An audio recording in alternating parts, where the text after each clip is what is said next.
And we're back. Welcome to No Direction, the No Direction Network's Pathfinder News, Reviews, and Interviews podcast. I'm Ryan Costello. And I'm Jefferson J. Thacker, also known as Perram. And joining us today as a guest co-host to help us go over a couple of cool classes and a new playtest that's been released, we've got our blogger, Kitsune Warlock himself, Dustin Knight. Hello, Dustin. Hi, everyone. How are you all doing? Well, I'm good. How are you doing, Dustin?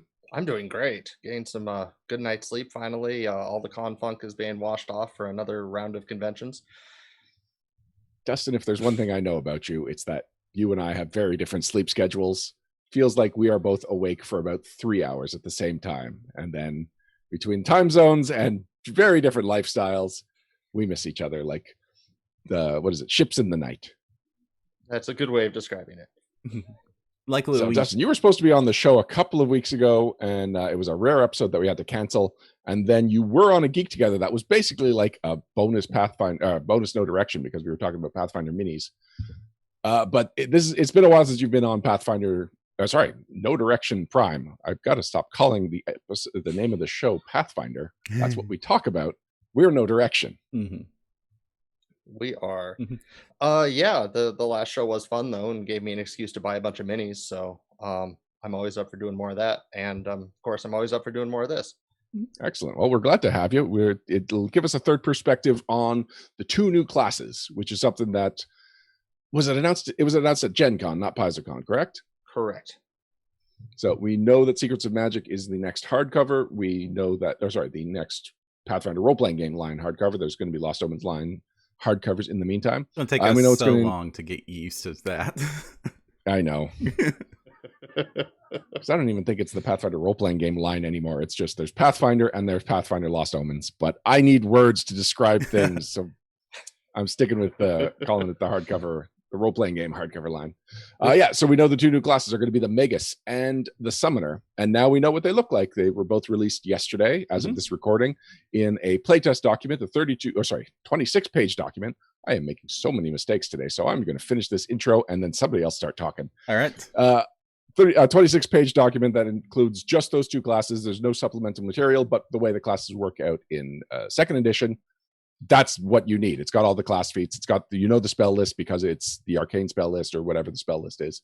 So it's actually a very efficient way of doing these playtests, which was probably not one of the intention of how these classes were designed, just a nice offshoot of it. Yeah. Sorry. Oh, no problem. I was going to say, yeah, we already have so many different options here in Pathfinder too. Everything's so mix and match that people are already brainstorming different options for what multi-class or other archetype feats you could throw in with the Magus or the Summoner, and you don't need as much page space to playtest an entire class. And I'm really glad we're at that point in PF2's lifespan where there's enough of the content out that the discussions we're having feels like the discussions I would be having about PF1 content about, oh, what if we did this? What if we used that archetype? What if we did that feat? Because when Pathfinder 2 was very fresh, and this is the same thing with Starfinder, and it's the same thing with just about any game that's brand new. It's just like, I don't have the tools to make all the toys. I've mapped out all the possibilities already. Well, I've already started mapping out a lot of the possibilities for the Magus, which is the first class we're going to be talking about. But before we get into the nitty gritty, Perram, I think we've already talked about this, but let's just go over it again. What were your impressions when they announced that it was going to be the Summoner and the Magus were the next two classes? Not surprised at all. Honestly, I was glad to hear it. I was the only one that was kind of surprised was Summoner, but I knew Summoner would be coming around. I didn't know when, but I figured it would be a sooner than later one. And the Magus made the most sense because, honestly, I expected to see the Magus in the APG as an archetype. And now that it's not been archetyped in the batch of archetypes, and I'll find a way to say archetype a few more times, then I knew it was going to be a relatively early class because it is like one of the classes that everybody's just like, well, what about the Magus? Over and over and over again. It's been like one of the topics of discussion about the system, both for when is it coming, because it was an extremely popular class in Pathfinder First Edition, and is it even necessary because Second Edition already does a lot of what the Magus used to do just by default.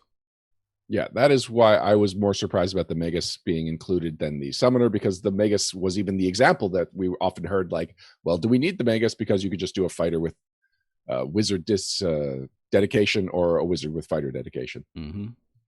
Right. Whereas the Summoner, go for it, gives Dustin. us something completely new. Definitely needed the Summoner early on if we wanted to get that magical pet class down the way. And I mean, other than the Druid. Mm-hmm. So there was no surprise at all to see the Summoner in a Magic book. But I suppose when you think about the other options, you either have a cult or things that are a little too similar to what we already have, like the Arcanist. So I do think the Magus is a good fit for helping round out what we have right now. Mm-hmm. We're going to have a Magus night, aren't we? You know where I honestly expected the Summoner to pop up the first time? Like Bestiary 2. But we haven't gotten any player options in the Bestiaries.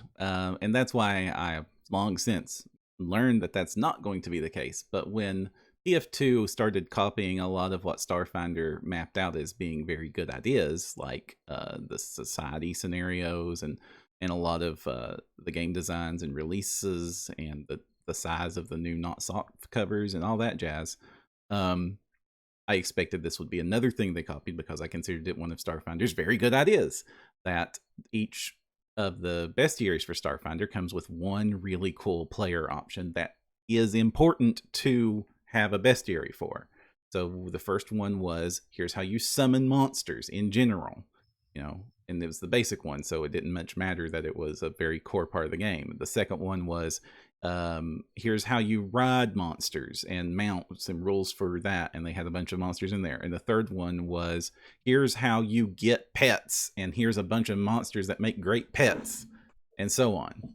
And so I was like, oh, that would be a great idea for Pathfinder. The Summoner would make the perfect monster manual player option. Right. But not where things went. No, not at all. Right. But with the expanded summoning lists right off the bat within the first year, you could summon like practically the entire bestiary. Yeah, that's the good thing. I do love how the summoning list is handled in PF2. That it's just, as long as it has this tag, you can summon it. It's this level and this tag. Go for it. No need for a list. All right. Well, we're going to get more into that when we get to the Summoner, but we are starting alphabetically, just like the playtest document, and we are starting with the Magus. Magus. Oh my gosh. Yeah. And first thing we see is a new version of Celtiel. I know. I'm with so layers. Disappointed. Lots and lots of layers. We are used to Celtiel being quite naked. Is he completely topless, or he just kind of has like He has a vest? He has a vest. He usually did. No, but like, and I get it, but I don't. So I don't mind the change, because it's still recognizable as Celtiel.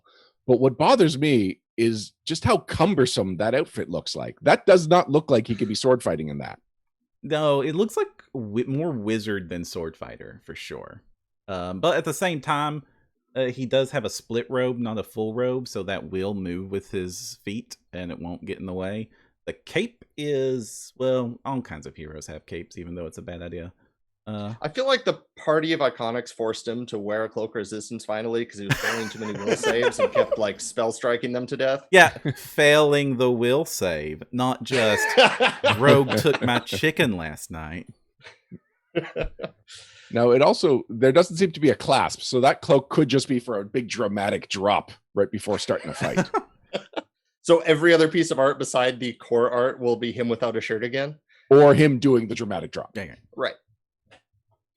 I do love that his scimitar is back. I love that they do the nod to the fact that the scimitar was absolutely the best weapon possible for old Magus. Absolutely. Man, that's a lot of swords he's got. He's got like 3 swords, 2 daggers, a scroll case, potions wazoo, 800 belts. This is a Wayne Reynolds piece. It's obvious it's a Wayne Reynolds piece. It does look like he leveled up. People are talking about, so Project Jaco says he's wearing too many shirts. Lava Being counters with 13 shirts. McGirt says you could never wear too many shirts. I do, and it starts with 1. All right, getting on to the basics of the class. The key ability is strength or dex, which surprised me. Mm-hmm. No. I figured it would be strength or intelligence. That it would either be the way you fight or the way you cast spells, and you choose your discipline based on your key. Although choosing your key ability really is a minor thing because you're still going to have high in both cases. In this case, strength or dex, it doesn't affect your spellcasting. Spellcasting is based on intelligence. The strength or dex really is just about your fighting style, and we'll go into the magus syntheses. Yeah. Syntheses. Yes. We'll go into those a little bit later. You get 8 hit points. Another surprise. I figured it's one of the bulky classes. It's one of the fightery classes. It would get 10, but I guess 8 as the midpoint between fighter and wizard feels appropriate. Yeah, it's always been a bit of a glass cannon. It's the rogue level, like that midpoint thing that all not full fighters usually rocked back in the day. All right. Well, we're going to get to that when we get to the attacks. But first, expert in fort, trained in reflex, expert in will. That is exactly what I expected. Mm-hmm. Arcana is, skills, trained in Arcana and trained in 2+ intelligence others, which is not a whole lot, but it is going to be a class with a decent intelligence. Mm-hmm. So hopefully you can find something a little bit hopefully you'll have enough intelligence that you'll be able to have at least a fun skill that's a little more characterful than just the basics you need for the class. And then attacks. You're trained in simple, martial, and unarmed. And you go up to expert at 5th and master at 13th. So you were comparing it to the rogue, which is kind of what it was compared to in first edition. But this actually lines up with the barbarian and the champion. So using first edition parlance, this is a full base attack bonus style class. Yeah, this is it's all about martial first character. Yes. Yeah. Similar for defenses, trained in light, medium, and unarmored. You get you get expert at 11th, master at 17th. And finally, you are trained in your arcane spells, attacks, and DCs. Mm-hmm. Yeah. So not really any surprises, honestly, in all of that, except for how fightery that he will feel. But even then, that's not what you see at a casual glance at his spine. Yeah. Well, and like I was saying, I was surprised strength or dex is the key ability, but kind of like the monk threw off the idea that yes, it's your key ability, but your DCs are based on a different ability score. This is the Magus's. These are your options for the Magus's key ability, but intelligence is super important. But this did the Magus here especially outlined a thing I think Pathfinder 2nd Edition is going to have to do with their way they present the spine of a class, because the key ability score is super important, but they need a place near there that says your other important ability score is intelligence, and nowhere on this front page is that stated. Yeah, that was a big problem with the monk in the core rulebook. Everyone was like, what do we use for key powers? We assume it's wisdom, but there it is. Right there needs to be secondary ability scores or important ability scores or something, that when a class has like, absolutely you need this other one. Right. Well, and I really disagreed with the advice in the core rulebook that you need an 18 in your key ability score, because I believe a Magus can get away with the 16, giving it more flexibility to bump up the intelligence, and then you probably want a decent con. I also disagree. Yeah. I also really, that gets into, I'm going to avoid rant mode on that one, but I really do hate that Pathfinder 2nd Edition is balanced around that assumption that you have an 18 in your key ability score, or that's what they recommend. I mean, yes, it's possible. Yes, it's a good idea, but it definitely makes it feel like any other choice is suboptimal, and you're not only letting yourself down, you're letting your group down when you. And anything that does that, I just think it's a bad call, because it ruins the fun of the game for everybody. Yeah, 16 is, you could usually get away with 16 with most of the classes we've seen since the core rulebook came out. Sheppy and Chad is saying the balance should have gone to 16. It's true, because it also means that you don't have to be the guy that's good at one thing. You could be good at, or pretty good at, a couple of things. And that's what Starfinder did. They balanced around an assumption of 16, and it worked so great. Oh, Lava Being is asking, is this the first true multiple attribute dependent class? I would say no. The monk and the champion both are pretty reliant on that, and your build for cleric and oracle, I was about to say, really war depends priest. on. Yeah. Honestly, war priest is probably the most comparable class to the Magus. Okay. Yeah, I can see that. Mm-hmm. Yeah. Let's get into the spellcasting. Oh, sorry. Go ahead, Dustin. Well, no, we'll get into that later. All right, spellcasting. So it's Yes. intelligence-based, as we said. It's the arcane spell list, which I'm not used to how clean and minimal it is to have just arcane spell list. I was like, I got to the end of it and I was like, wait, it didn't have a spell list. How do we know what it can cast? Oh, it already said it. It's the arcane spell list. Love that. Super easy. It'll expand as more options are added to the arcane spell list. I love it very much. And it goes a little bit further, that this is a spell book based class too. And it's basically making it extremely, extremely obvious that the Magus studies wizardry, basically. They are allowed to share spell books with wizards. They prepare spells like wizards. Everything involved in how they do their spells, wizard. Here's where things get weird. Yeah. The spells per day chart. You get 5 cantrips. At absolutely any level, you get 5 cantrips. Then you get 3 to 4 other spells of 1 to 2 spell levels. Now, if you haven't seen the chart, this may sound confusing, but that's because you actually graduate out of your lower level spells. So a 5th level Magus no longer gets 1st level spell slots. He then only has 2nd and 3rd level spell slots. And then eventually he'll graduate at a 3rd. And by the time he is 17th level, he only has 8th and 9th level spells. Plus cantrips. It's designed so that after 4th level, you have 4 spell slots per day. And only 4 spell slots per day. They grow in level, but you only have 4 spells per day you can cast that aren't cantrips. Yeah, Justin in chat says it's kind of like the 5e Warlock, and I wish it was formatted like the 5e Warlock rather than this chart.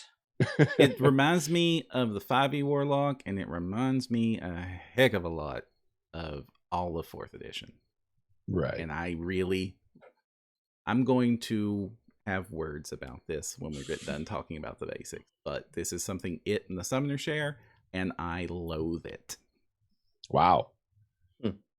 So the fact that both the classes went the same direction makes me feel like this was something they were pretty far along. It's not like they had 2 different options to accomplish the same goal and they're going to play test them both. They went straight to this chart with both classes. And Perram, you are not a fan. Now you're more of a spellcasting fan than Magus less. The Magus, you could talk me into this being okay for the Magus, even though even then I don't like it for other reasons. For the Summoner, when we're going to talk about it, I think that it almost ruins it. Wow. Well, I'm not going to argue with you that it works for the Magus. I think it works for the Magus, but you know spellcasters better than I do. But then again, the Magus doesn't feel like it's supposed to be a spellcaster class. It is a switch hitting warrior class, and the theme of the switch hitting is magic. And they make that very clear with the Magus, that you are very, very much the fighter part of the Gish, and that the magic is sprinkled on, and that you work with the magic. And so that's why I say it works a little bit better here. Also, the Magus gets to keep their spell book and gets to put lower level spells. Just because you get their spell slots move, but they don't lose spells. When we get to the Summoner, they actually will lose spells known as well, which that's the 4th edition warning lights. That's one of the things I hated most about that system. And just to see it, another part of that system brought into Pathfinder 2e, absolutely just like, why? Yeah. I mean, I know we're going to talk about the feats later, but there are feats that do let you get additional spells, at least for the Magus, not for the Summoner, it looks like. But so far, the community's reaction to this has pretty much been, oh, I guess every Magus is going to multi-class Wizard or Witch. I know, yeah, because honestly, there was one thing the Magus does really great, and he's got a lot of fun toys, but my already existing fighter bard is a better Gish than this Magus. With rules I already have. I can see that. I'm not surprised.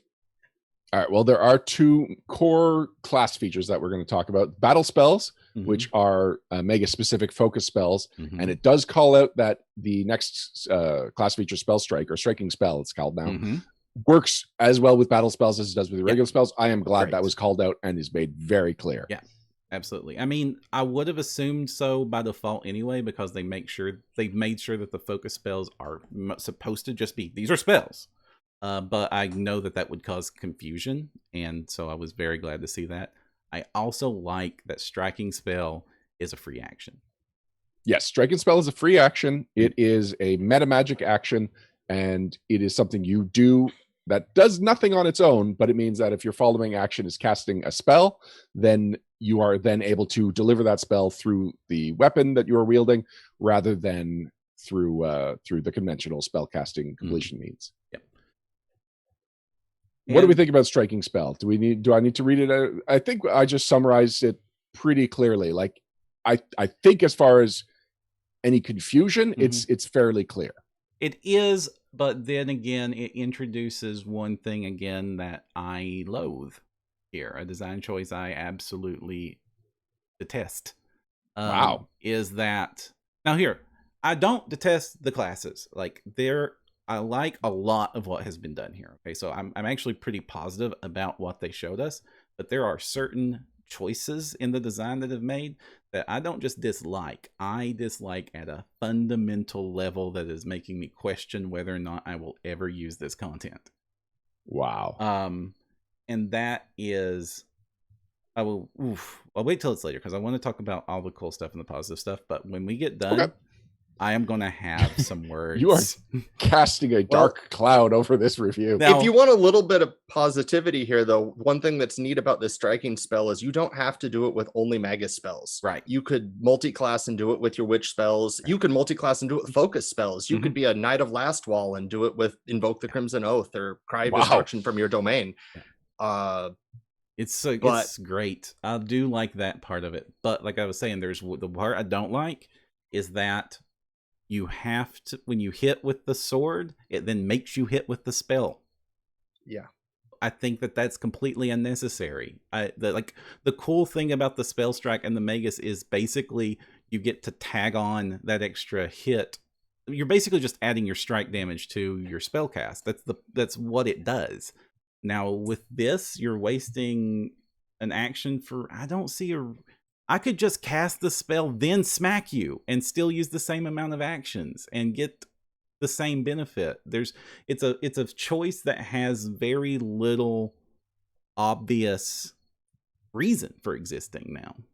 Well, hold on. That's where the magus synthesis comes in. So yes, we'll move on to that and we'll see how it clears it up. So magus synthesis, 2 words with irregular plurals. So I do not look forward to saying magi syntheses in the future.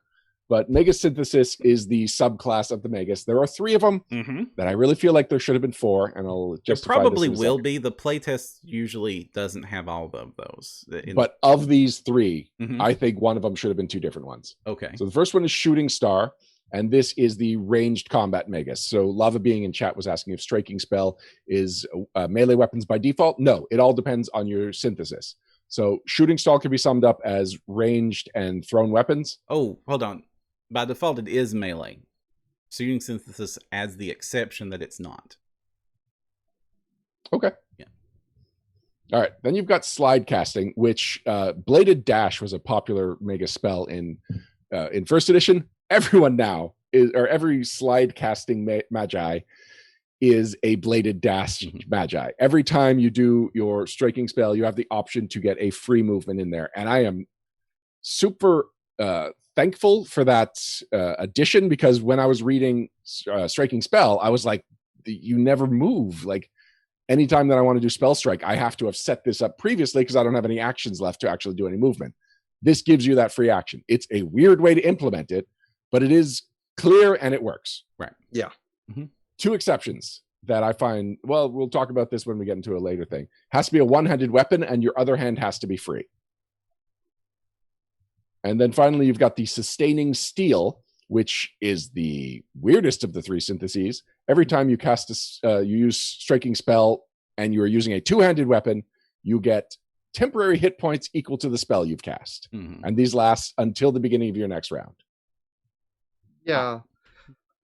When you have so few spells and when you have to be using a 2-handed weapon, when you have no way to use material components without having a free hand and all the action economy involved with opening up a free hand, I don't know. I love slide casting, but Sustaining Steel doesn't do it for me. And Shooting Star, losing the spell if you miss with Shooting Star makes it so painful. I know I'm just going to feel awful when I shoot that bow or even throw a knife and miss, because if I just done it in melee, I could have tried again the next round without losing my precious spell slot. No, that's not true. The Is it not? striking spell ends at the end of your turn or the beginning of your next turn. It does not carry over and stay charged like it did in first edition. It's the end of your almost next positive. turn. You get to keep it until the end of your next turn. Oh, so you have yes. one Okay. round Little better of than I holding thought. it. So Unless it's with a ranged weapon. yeah, Huh. yeah. So that's Alright. the problem. Yeah. I like slide casting a lot. I think that was a great choice there. Sustaining steel, I kind of like the idea of it. I think it does okay. I think it could have also gave you heavy armor. I mean, if you're going to be the tank magus, let that be the tank magus. Like, give you heavy armor proficiency and level you up in heavy armor when you would level up in medium armor would be the great way to top that off. But that's the only criticism I have on sustaining steel is just like, because it's, big old magus, full plate armor, flaming sword, cool image. Yeah, I like it. But shooting star, I like the idea of ranged magus as being a thing, but I think that could have just been a feat line in the magus and not take up one of your core critical class choices to do that. And that way you would still, especially because you lose the spell when you cast it. The ability itself doesn't really give you anything. It doesn't give you anything that the others. It just says now you can use it with ranged combat, which is nice. But to get any more use out of it, it's all built into the class feats that you'll be taking. So if this was just a class feat line that you could go into, then this space could have been given to another neat idea that explores something more unique that they need to gate. And I don't see the imbalance of an archer that is also able to slide or an archer that happens to have more hit points. So I don't see how adding that to the other ones make them any more unbalanced, especially since it comes with its own downsides just the second you take it anyway. You actually become a weaker magus. Yeah. Plus, the arcane archer exists. It's an archetype in the Advanced Player's Guide. Yeah. Mm-hmm. And one thing that I'm surprised wasn't a magus synthesis was some kind of martial artist magus, because it's constantly talking about unarmed strikes in a very weird way. Every time it calls out weapons, it's also talking about your body or your unarmed attack, which I just feel like that should have been a lot cleaner. So it really feels like it wants to support the idea that you could be a martial art magus, but there is no martial arts synthesis, which it feels like you could do something really cool with that beyond just this also works for your punches. Which is why it's clearly meant to make you the bear magus. To be used with polymorph self spells. Like animal shape and dragon shape. Because then bite for a lot of damage and fireball. Or you hit somebody with a sword, polymorph them into a bear, and then hunt them. Oh my gosh, primal maguses need to exist, and they need to be wild hunters. Dustin, this is a question from chat that I think you might have a good chance of answering properly. It's very rules language specific. Lava Being wants to know, does a shooting star work with thrown bomb-like weapons? So reading the text, it says, with your ranged or thrown weapon. Does a thrown bomb need to call itself out in the rules text for it to apply to bombs, or is it just, if it says thrown weapons, bombs work too? Bombs have the bomb trait. Bombs are thrown weapons. Bombs are martial thrown weapons. Is the first line of the second paragraph under bombs on page 554 of the core rulebook. So it sounds like a magus with the alchemist dedication could be throwing fireball bombs. Looks like it. Well, that's interesting. They'd have the manipulate trait. When thrown as a strike, you don't have to activate it separately. Yeah. I don't see why not, but somebody else who has played an alchemist might be able to tell me why. Because the alchemist I played used a gun using third-party stuff. I like guns. All right. So, Magus, like most casters, only gets their first class feat at second level, but it does still have a whole bunch of first level class feats. Which means that you could still get your first level class feat if you went human ancestry or did the shenanigans that let you take the human ancestry feat. Right. All right. So those first level class feats are Arcane Fists, which makes you better at unarmed attacks. It bumps up your damage, and it removes your needing to take a penalty to make lethal unarmed strike attacks. And you get crit specialization at level 1.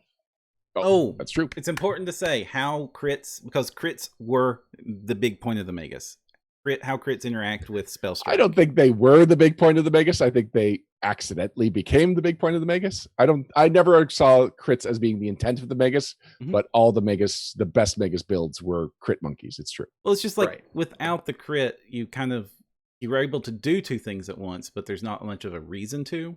Like, just because I can do something, there has to be a reason that I can do something a different way other than to do it with a different set of mechanics. And so the crits at least gave something to the Magus in first edition. You're talking about in first edition. Yeah. Okay. I'm talking about first edition Magus. So the crits, the fact that when you crit with a weapon on the attack, you get to crit the spells, that was great. And that kind of returns here. If you crit with that weapon attack, even though you still have to make the spell attack, it does increase the success by 1 level. So it will turn a miss on the spell into a hit, or a hit into a crit, which I think was a neat way to still bring that part back to the Magus, especially since Pathfinder 2 does not seem to like the concept of expanding your crit range. It wants to all weapons seem to crit equally, except for some weapons do more damage when they crit, but it's still the same amount of times that it will crit.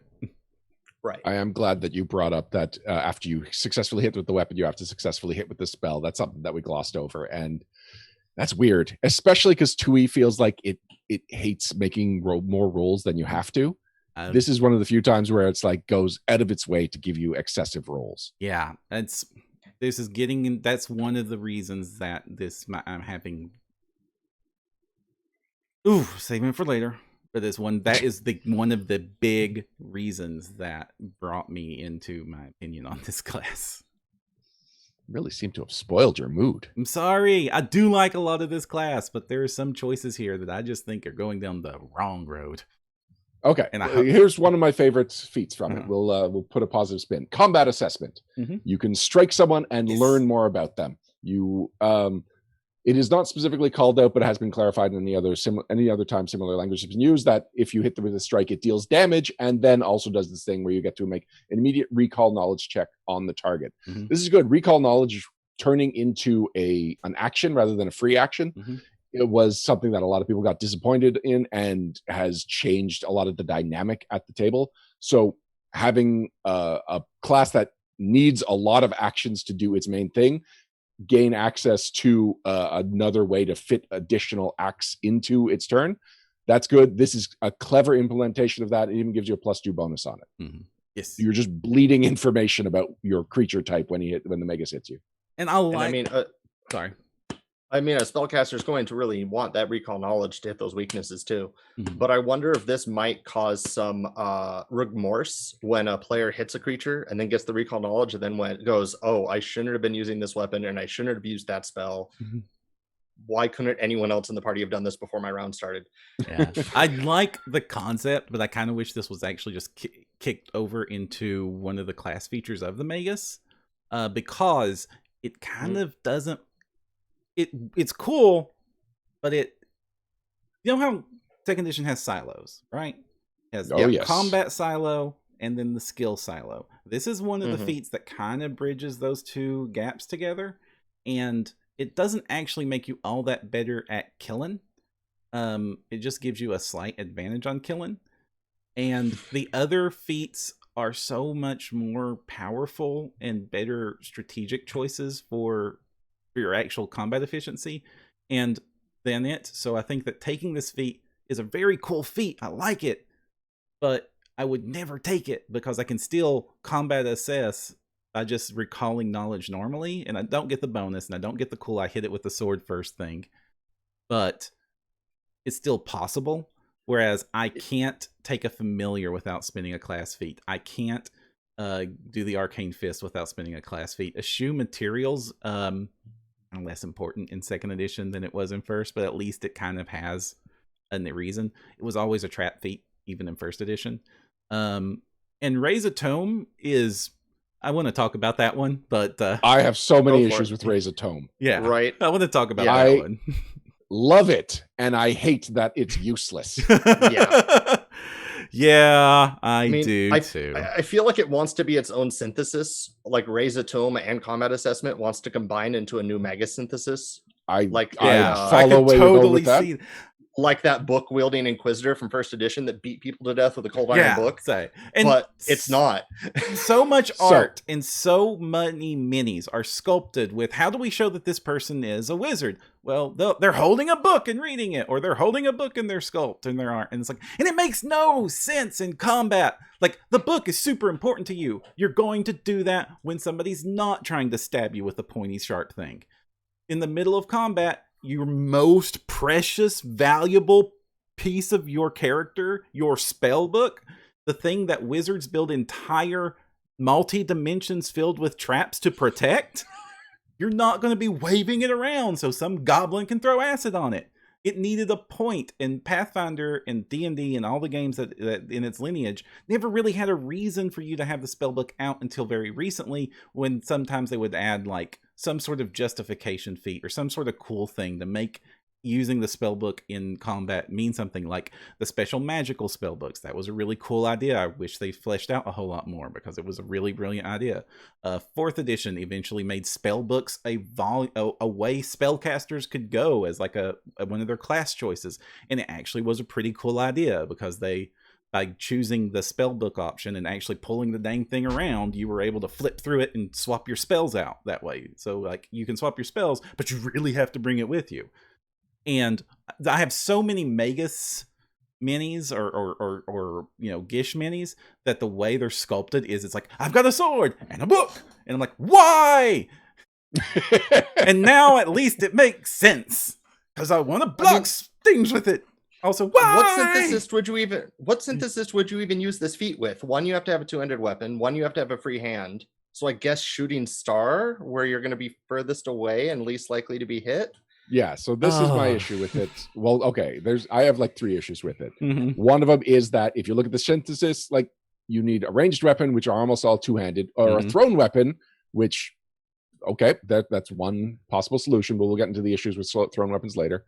You've got slide casting, which for some reason specifically calls out you need a free hand. And it doesn't need to say that. No, absolutely not. You just take that out and it's like, okay, well, at least slide casters are sliding around sword and book and it's fine. Mm-hmm.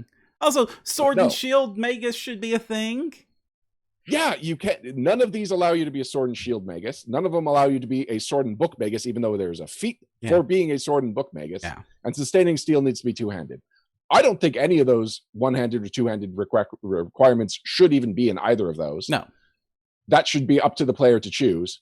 And especially because it negates a really cool concept, which we haven't actually explained yet. So if you were wielding a book, then you get a +1 bonus to AC and to recall knowledge checks on the subject. But here's my other issue. It is specific to the book has to be relevant to the creature you are fighting. Yeah. Which means if you're fighting in a library, you are so happy right now. Otherwise, you are carrying hundreds of books with you that you have to swap between, which is, again, sucking up your action economy. Like, it's completely impossible to actually use this option, which is such a cool idea. And also, the thing that ties into it most competes with it for the same slot. Yeah. Because this would go right. Because here's the reason. Because the way the Magus is balanced and built, because like if I actually had a book in my offhand, I couldn't cast any spells. Then the only build that this works, current rules as written, is you took improvised weapon and you're beating people with your spell book. So I laughed because Jaina B in chat says, how to kill everything. Yeah, that'll work. That'll work. Yes. The Book of Weaknesses and Vulnerabilities. Man, this makes a cool a Witcher Magus. Magus would make a great Witcher. He kind of looks like a Witcher. Yeah. But then, like, why are you burning a first level class feat to get Raise a Shield? Almost. Like, that's usually a free feat or a general feat. It's funny because I hate that Raise a Shield is built into so many classes, and I know it's free, and if I just don't take it, I'm not losing anything. Yeah. I still just dislike it for some reason. And yet I love Raise a Tome, which is Well, a tome's not usually a shield. Also, there's no rules in here about how the book is affected by being used as AC. I mean, you're not even it doesn't even let you block an attack. It doesn't even actually count as raising a shield. It just gives you an AC bonus. Right. But also, that kind of needs to be addressed, because do you put like a magical protection field around the book? I mean, are you just like, this is like, okay, we have established that there's some form of basic printing in the Pathfinder default campaign setting, but books are still pretty valuable things before the laser printer exists. So you need to like, are you just like destroying wealths of knowledge every time you get into a fight? But I mean, if an arrow hits your book and your book falls apart, It looks so cool, but oh my gosh. It's just so much this feat didn't address. It's like, why is it here? Is it seems like it's here just to be a justification for a bunch of art and minis and a nod towards an in joke and to make something cool. But it's like lacks also much of what it would take to actually make it usable. Raise a tome. I look forward to seeing you develop, because that is definitely not the final version. All right, second level spells. Cantrip expansion. You get 2 additional cantrips per day. Sure. That's cool. Good, although cantrips is not something that Magus is hurting for. Yeah, but it's something that the Magus definitely would uses. Even in first edition, cantrips were so important to Maguses. So, and also other spellcasting classes has a similar feat that does the same thing. Yeah. Enhanced familiar. I mean, familiars give you more actions. Maybe they'll be using the familiars to hold on to their weapons while they do other stuff. Oh, you want a familiar too for the extra focus points. Oh, definitely. That's my favorite familiar ability. But Spirit Sheath, I love Spirit Sheath so much. Okay. Like, if this was a general feat, I would take it on so many of my characters, because it's just kind of silly having this pocket dimension where you could just pull out a not too big of a weapon, but a pretty big weapon out of nowhere. It's a really fun, flavorful feat. It's not going to make or break any games, but it's kind of cool just being able to walk into a bar and pull a scimitar out of under your pocket, and I don't know, it looks really fun. And of course, being able to draw the weapon in the same action that you use your cast a spell will help its economy a bit, I guess. But usually adventurers tend to always be walking around with their swords drawn, even if they're in the middle of town square. Well, second edition has definitely taught us that that's the best idea. Lava being in chat, from within your many shirts. Yes, from within your many shirts. And I kind of hate that this is limited to one weapon. I wish it was like a bunch of weapons or a selection of weapons. That would make it a little bit more fun. I do love the idea of it. It has a bunch of stuff. But if it allowed for a bunch of weapons, then Setiel wouldn't have to wear 5 swords. He's wearing 5 swords. No, he's wearing 6 swords, but one of them's in his spirit sheath. Right. And secondly, I love this spell, but they should have called it Hammer Space. Yes, definitely. Definitely. That was my initial gut reaction too. You're on the same wavelength as me. And if you take it with the weapon improviser, you might be able to have a GM who will let you just hide whatever you want in your pocket space. And just, it's an improvised weapon. The orc, an improvised weapon. Well, one bolt or less. Is everyone okay if we go a little fast through the remaining please. Spells, remaining feats? Yeah. So, Beast Spell Strikes, Energized Strikes, these are different ways that you can add a little bit of an effect or an additional effect on top of the spell you've already cast. Spell Parry, there's a whole line about stealing spells that you're like cutting from the air and then that imbued into your weapon. That I think is a pretty powerful option. I like that. Yeah, very cool. I like Comet Spell. When you do it, it's for the range strike, but it gives you a trail that hurts everybody else. Yes. Yeah. So at 10th level, each of the syntheses gets a boost up option. So Comet Spell is the one for the range attacker, where you've got just a line of additional damage. Healer's Steel, it boosts up. It's twice the spell's level and ends any negative damage you have, negative energy damage, I believe. Persistent negative damage. There we go. And Portal Slide, I wanted to talk about this. Instead of moving what's his name? Slider. Thank you. The slide casting Magus can teleport, but only half his speed, which in second edition is basically 10 feet. Yeah. Or 12.5 feet. I don't know why. Like, I liked the teleport until it got to the but it's only 10 feet. So you could get to the other side of a window. That's one use of it, because it says you need line of sight, but not line of effect. You can get up a short cliff that you could probably climb up or get a boost from the barbarian. Like a lot of these options are cool, and then they lost me. Yeah. Well, you'll probably have haste by then. I mean, the... Magus hastes pretty well, but yeah, I know what you're saying. You're hitting the core point I'm having with this, and a lot of what I've been seeing with all of 2nd edition, that I just want them to stop. And that's needless restrictions for absolute crazy corner cases. There's no reason this couldn't be your full speed. Like, why? What advantage do you have? You're teleporting. That's the reason I wasted my 10th level skill slot on it. It needs to be powerful, you know? And so Jay Franklin in chat is like, or you could just move. Yeah. Like, why?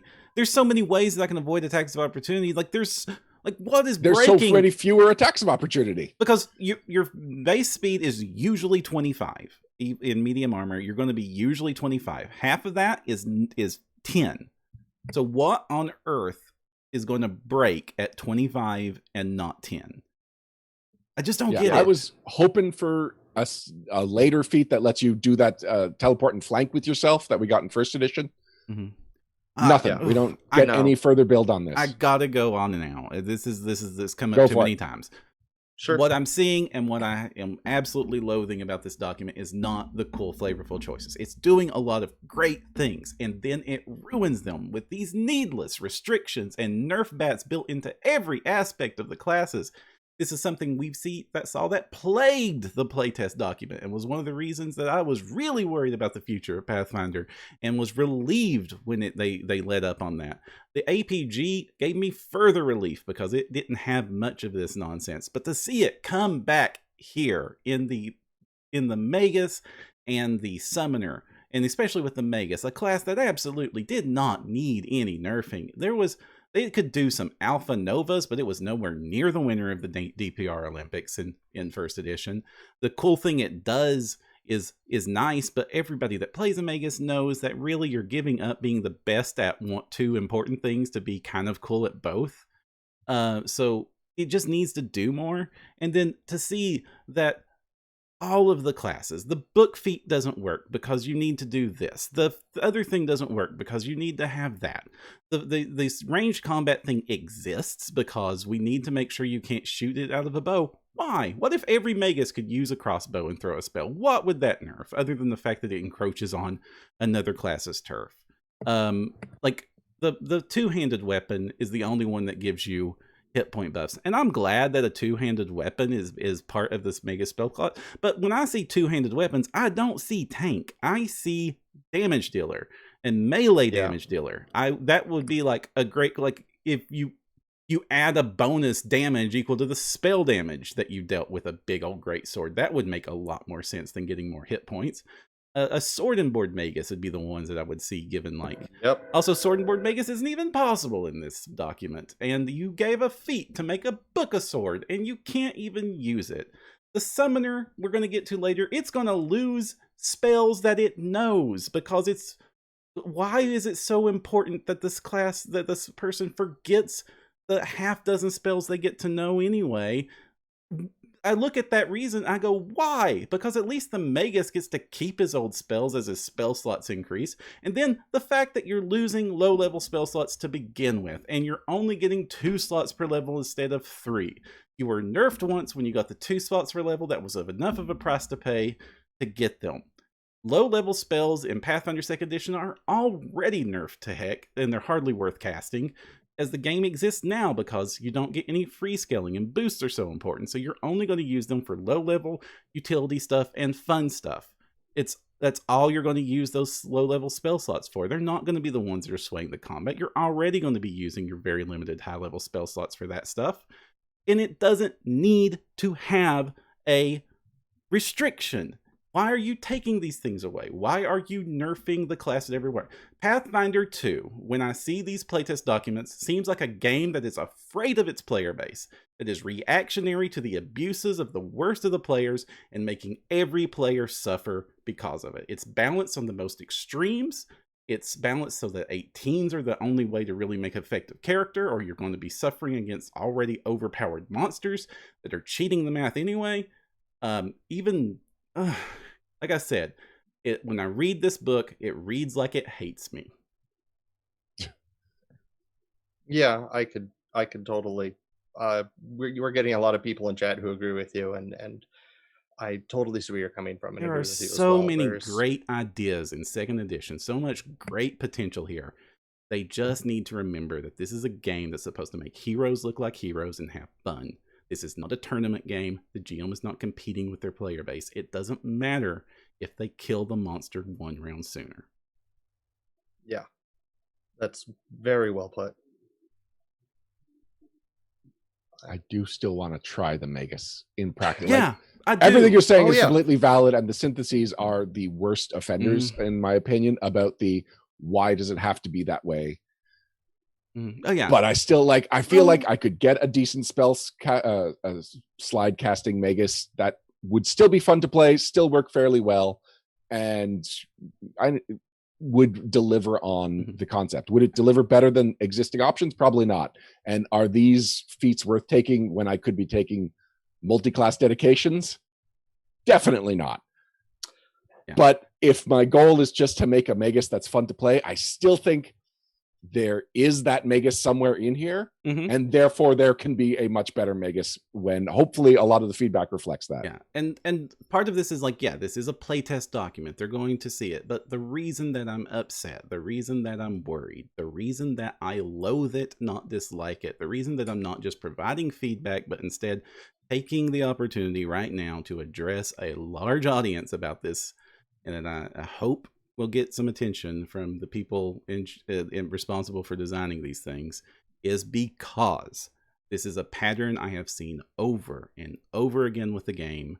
Not just here. This is just the worst offender where it's doubling back on bad decisions that they abandoned during the playtest.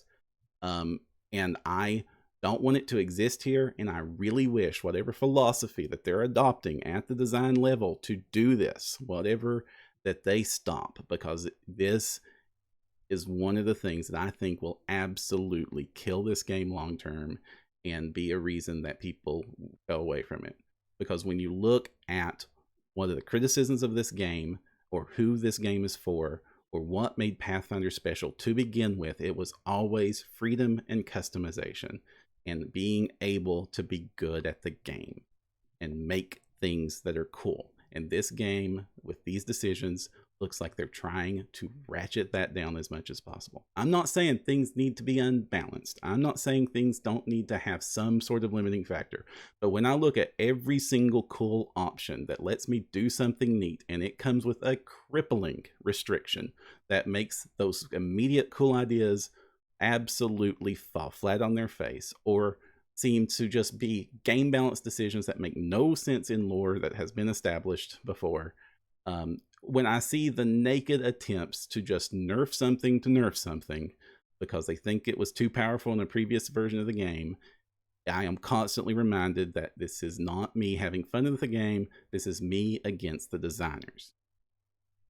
Yeah, you don't. They focused a lot on the experience in Pathfinder 2, but the thing is, you don't want to have that negative play experience during character creation. Yeah, so many people only create characters. So many people spend so much of their time creating characters.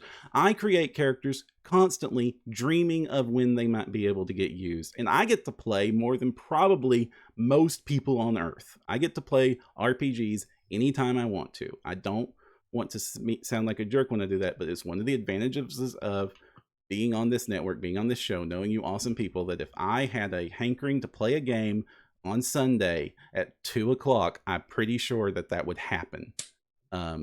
Just because between people I know, friends and fans, we would be able to slap a game together. So many people don't have that. So character creation is where a lot of people are playing the game. And it's like Austin Walker said on Waypoint, people play games the moment they hear about it, and they continue to play that game until they die. Yeah. That's a good way of putting it. Now, I don't have enough bread to completely close the sandwich here, but to end on a bit of a high expression. Yeah. We had a person in chat say that ask about this, and I wanted to point out Striker's Scroll, 4th level feat. Looks super fun. You wrap a scroll around your sword, and you could cast it with your spell strike. It's going to be absolutely incredible if it makes it all the way to the final for Pathfinder Society, where you get 2 free scrolls every adventure. Great. I mean, it works with Scroll Masters. You get free scrolls every day there too. It's just neat. Yeah. I don't see a problem with that. You're spent a very powerful, a very important spell slot that could have given you so many other abilities. I could have a pet. I could cast divine spells. I could learn how to dual wield daggers. I could become an immovable block of metal with that feat. Being able to do cool stuff with 2 free scrolls I get every will is not a problem. Exactly. I am disappointed that they didn't say they become talismans, so you can't use the talisman dabber archetype feats with it to put 2 scrolls on your sword at once, but I see why.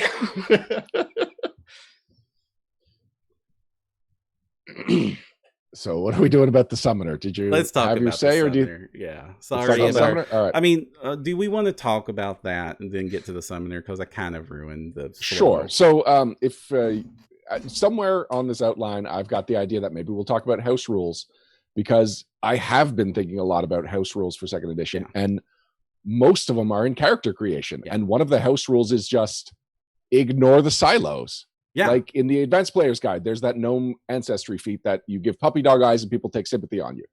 Yeah. That is literally the move that Puss in Boots does in Shrek 2. Mm-hmm. Advanced Player's Guide has catfolk. It has the swashbuckler, and it has a feat for giving people sympathetic eyes so that they don't hit you. But you cannot make a Puss in Boots that works like that, because they decided it has to be gnomes. Gnomes are the only one that has this. And so, like, just one version of this house rule that I was thinking of was just ignore it. If you look at all these cool class feats, if you look at these ancestry feats, and you can come up with a concept that works, I'm going to assume it's balanced, and we just make fun characters, and we don't have to do, but if you're adopted, then you can do this, and that lets you do this, and it lets you pick a feat. I don't want to take 10 steps to pick a feat. I just want to pick the feat. Yeah, I agree. I think that some of these restrictions of this game have gone overboard. With the siloing especially.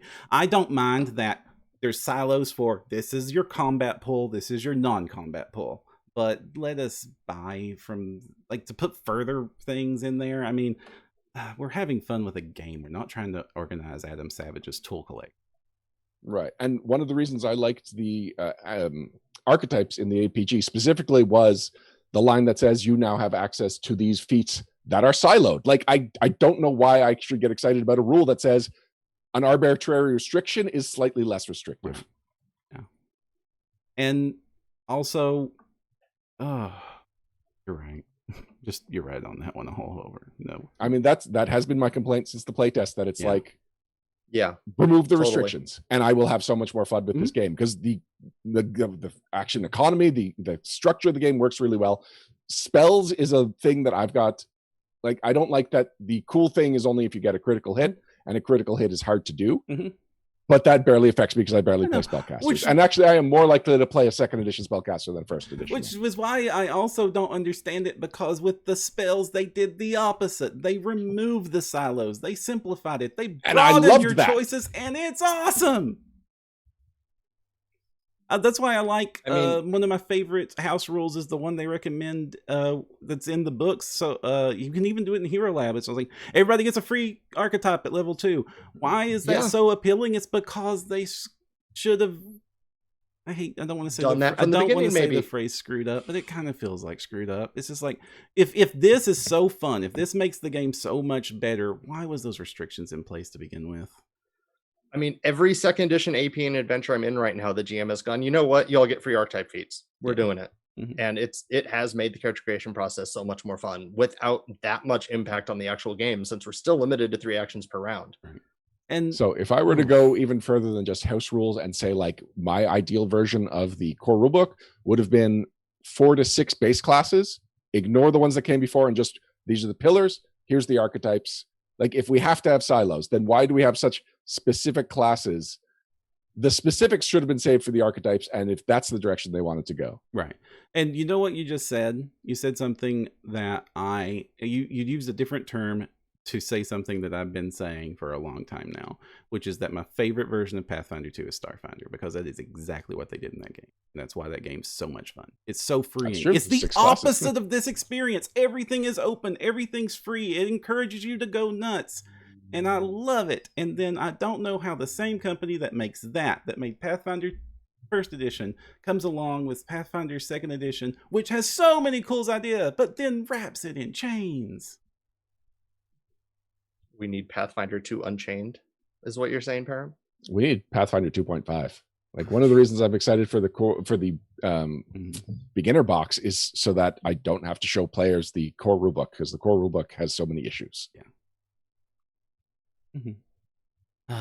And it's only I'm only emotional because I like so much of this game.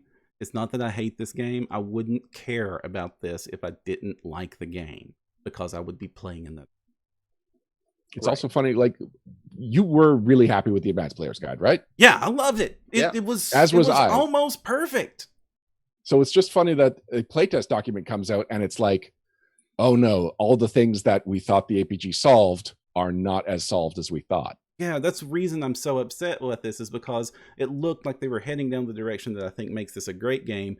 And then, and not just one instance, but to keep seeing it again and again and again makes me worry that this is the future of Pathfinder 2. And it's a future that I'm not on board with. Well, maybe this is another experimental playtest, and I mean, I hope so, but I really wish that they would not do these. That reasoning, I understand, but I think that using your most dedicated player bases that need to evangelize you and making them suffer through bad content intentionally is a terrible idea, because the talk about that game is now going to be how bad it is.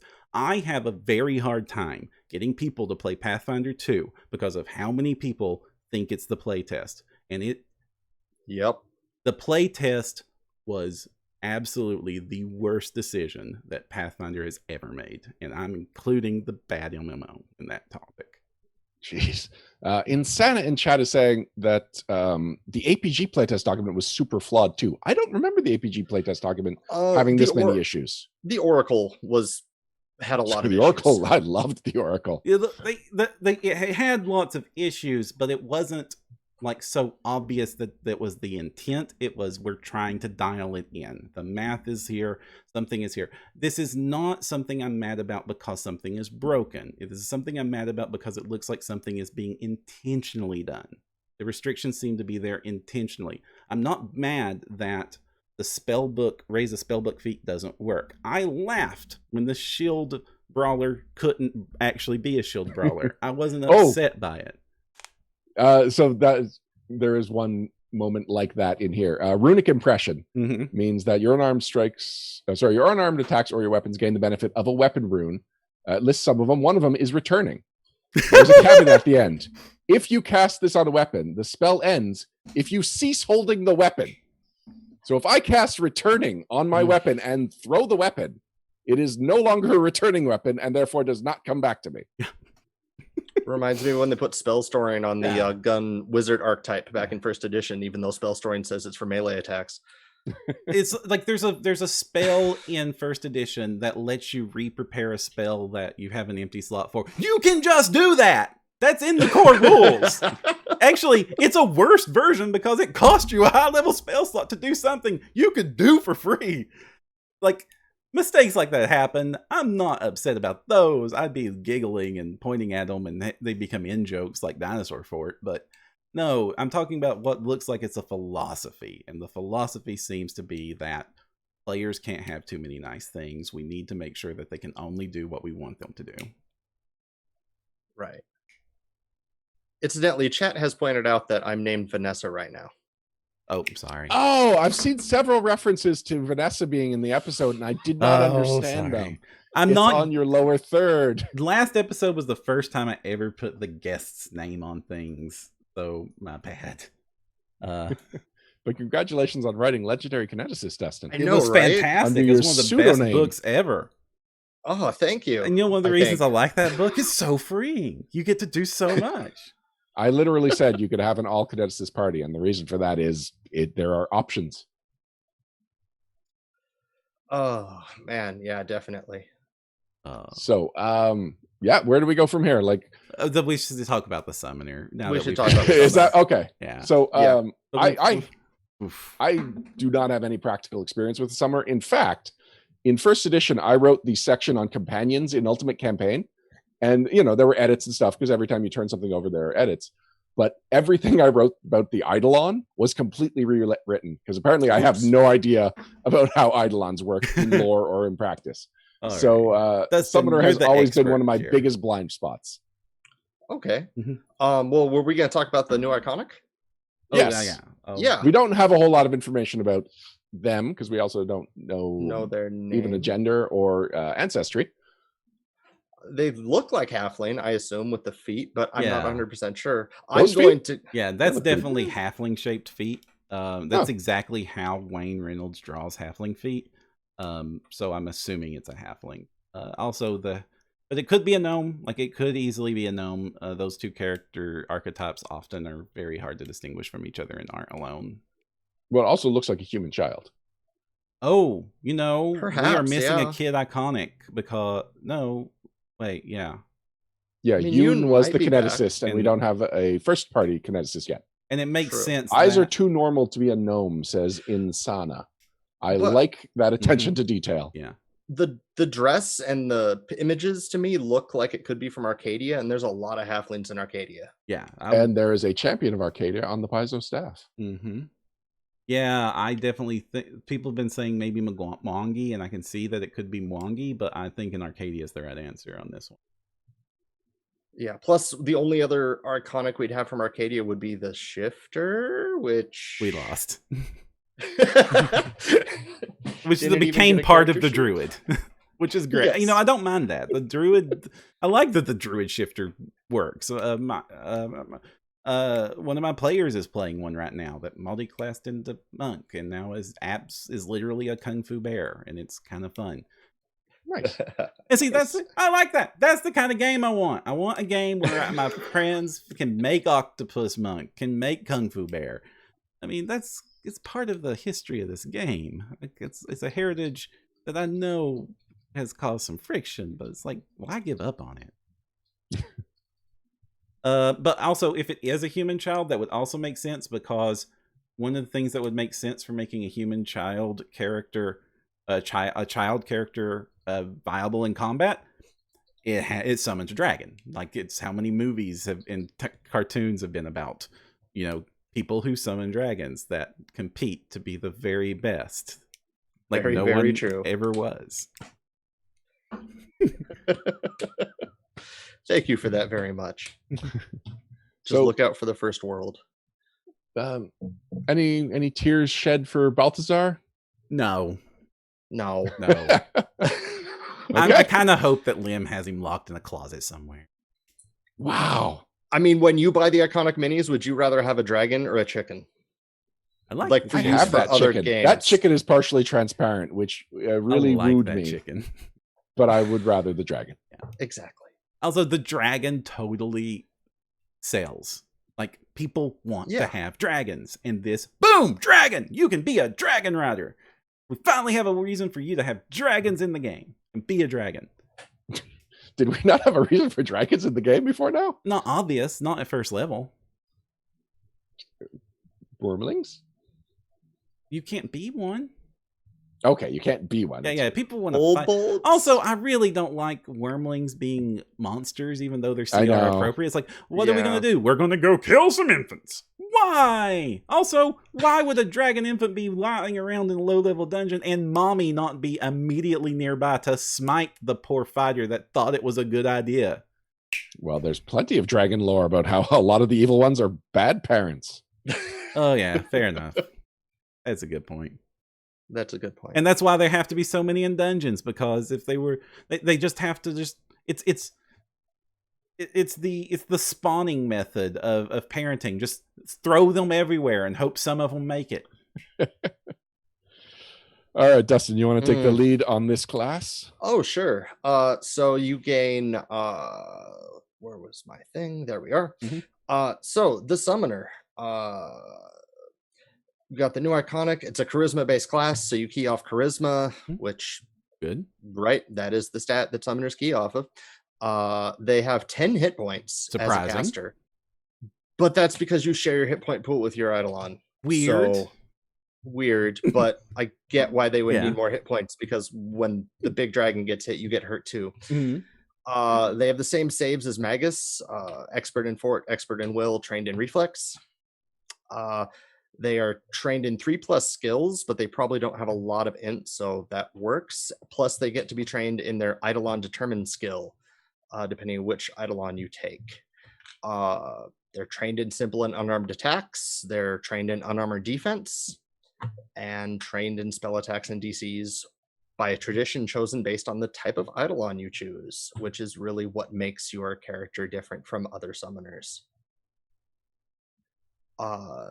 What do you two think about having the 4 different Eidolons being tied to different magic traditions the way they have it, if I'm not jumping ahead? Like conceptually, I like it.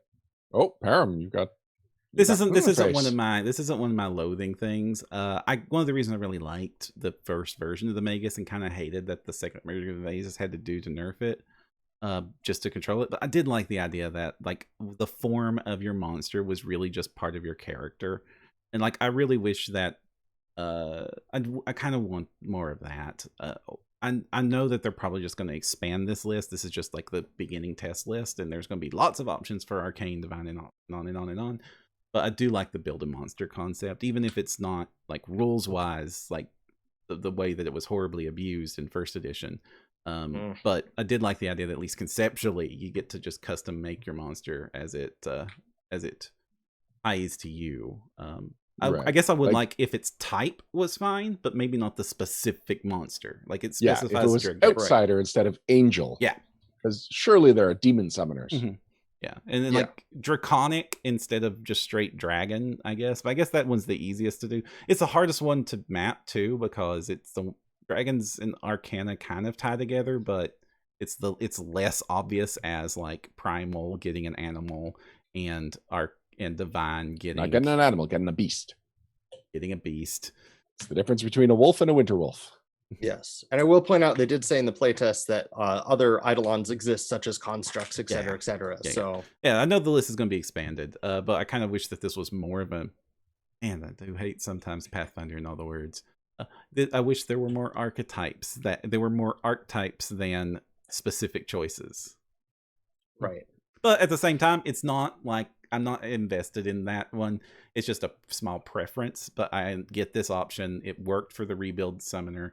And it gives a reason that you can actually tie more flavorful and specific rules in with these choices. So as long as they take advantage of that, and there are more than just these 4 when the class launches, I still think it's a good way to go. It's just I like chocolate better than vanilla. Mm-hmm. So Insana in chat is saying that everyone is stealing the sorcerer shtick. So we have seen a lot more classes since the core rulebook have access to multiple or all of the magic traditions.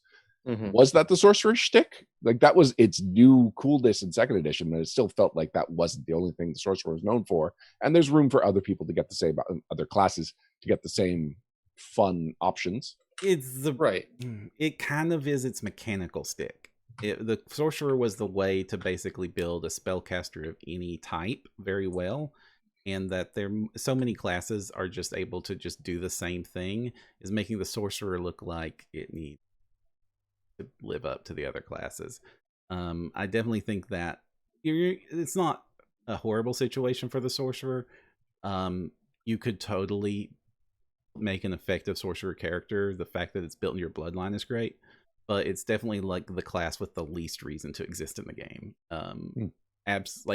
Honestly, Sorcerer only existed in 3rd edition, but as a compromise for how spellcasting works. It exists for a meta reason, and then eventually Pathfinder came up with a justification for it that was cool and modified it, and that was great. But then we move into Pathfinder 2.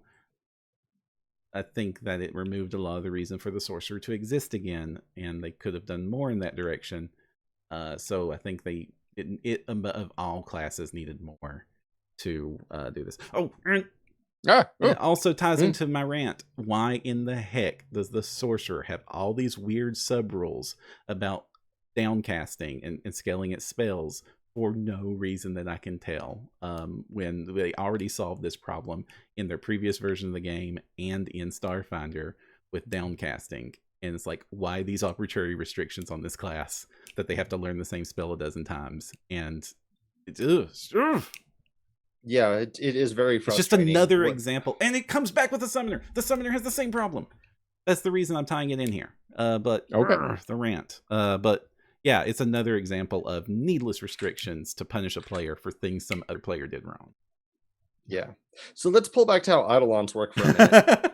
So with Eidolons, you have a connection with this powerfully outworldly entity called an Eidolon. It takes a form, one of the 4 forms that you choose. There'll be more forms later. We talked about that a bit. They decided to fix the action economy by just saying you or your Eidolon all use the same pool of actions, which was pleasantly unexpected, maybe. I mean, it was an option. I was kind of expecting the single action for 2 actions minion rule, and I'm glad they didn't do that because this gives it a lot more versatility. And then you can't talk about the action economy without bringing up act together, which lets you take a single action so that you and your Eidolon could each take a single action. So you essentially have kind of secretly 4 actions between you, which is going to make the summoner interesting to say the least. Definitely allowing you to like cast an attack or whatever without cast attack and move without worrying about needing feats to do so, because you always get the act together feat. Any thoughts on that? So someone in chat, I believe it was Justin Franklin, was saying that they not only were expecting the minion rules, but they were really hoping for the minion rules. And I actually really like the way the summoner does it. It really shows that this is different than just, you know, I'm a druid with a pet. It's like we have a bond. We are more than like we're a 2-person team, or 1 person and 1 creature. And it really like the way you can let me see what I'm trying to say this. You can really like play off each other, and the fact that you're sharing the action pools means that you can alternate who is taking the action and really set up some interesting combos. I like the way this does it, to the extent that I kind of wish this is how minions always worked for all versions of minions, because the way that minions are restricted, the summoner is actually one of the classes that most justifies it. You're summoning and magically connected to this monster. That's going to cost you something to make them work, and it's also thematically the best version for that version, because the idea of a character on the sidelines while the monster's doing the work is what the summoner is. So it's the one that justifies it more, and the one that justifies it least is the animal companion versions of this, where it's just a normal animal with normal intelligence, but that becomes a little bit more stupid because it likes you. I understand the game reasons. More obedient. Yes. And this is also going to help summoners who want to summon an extra creature, which there are feats for we can get to later, so that they don't just have to spend their rounds going sustain, look for cover. Yeah. Which that's going to be really nice as well. I like it. I do like it. There is part of me that was surprised and not disappointed, but I was like worried that it introduces another subsystem for a very similar rules. But I do think it's a better version of those rules. So ultimately I fall in the camp of I like it for summoner. But I also very fully expected this to just follow by what has previously been established so well. Yeah. And there is some fear about how they do area of effects. You pretty much always take, like if you both get fireballed, you don't both take the damage since you pool in your hit points. Instead, you just take the lower of your 2 saves, which people aren't that excited with. They're going to see it as, I can't fight alongside my Eidolon. It's too much of a liability. I'm going to have to, like, I'll be behind this rock 90 feet away while the Eidolon does stuff. And I think that the better solution for that was just use the better of your save being bonuses on the 1 roll, because that gives you a lot of great saves, but there's other classes that get great saves, and it would give a niche for this. Or just roll 1 save. It's not like being less vulnerable to area effect spells is a tiny niche that doesn't throw game balance off. Wait, right. Do they both roll and you take the worst? I thought you just rolled the worst modifier once. Double checking. We will double check that. Okay. While you double check that, Share Senses looks really fun. You could look through Eidolon's eyes, and it could look through yours. And I suppose you could look through each other's if you wanted to, I don't know, get nauseous or something. But or check your hair, make sure it's combed neatly in the back.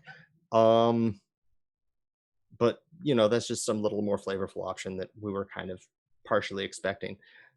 They did say they can't wear magic items. They're definitely not going to be wielding weapons, but most of the humanoid ones could manifest their attacks as weapons flavor-wise, so you don't need to buy them out. You don't need to spend gold on a cool weapon for them, which, that was similar to, I've seen a lot of similarities between this and the Spiritualist from first edition, especially having it kind of still around while it's not manifest, just inside your head. So just to go back to Share Senses, I do appreciate the cleanness of it. Whereas if you compare it to its predecessor, Empathic Link in first edition, no one really knows what Empathic Link did. It had some vague thing where your emotions are connected. Some people just flat out played it like you can see through each other's eyes. So this is nice, clean, straightforward, direct, and it does absolute best possible interpretation of what Empathic Link could do.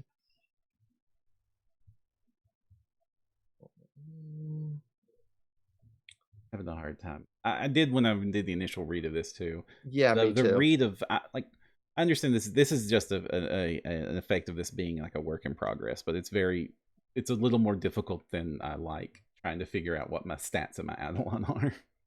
Yeah. If you were slowed 1 and your Eidolon was slowed 2, you have 2 fewer actions because that's the more severe effect. That would mean you both. Actually, no, I don't know. Yeah, we'll have to figure that out later.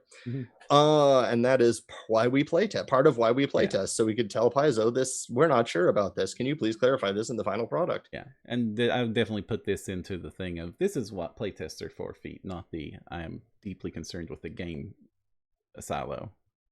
Right.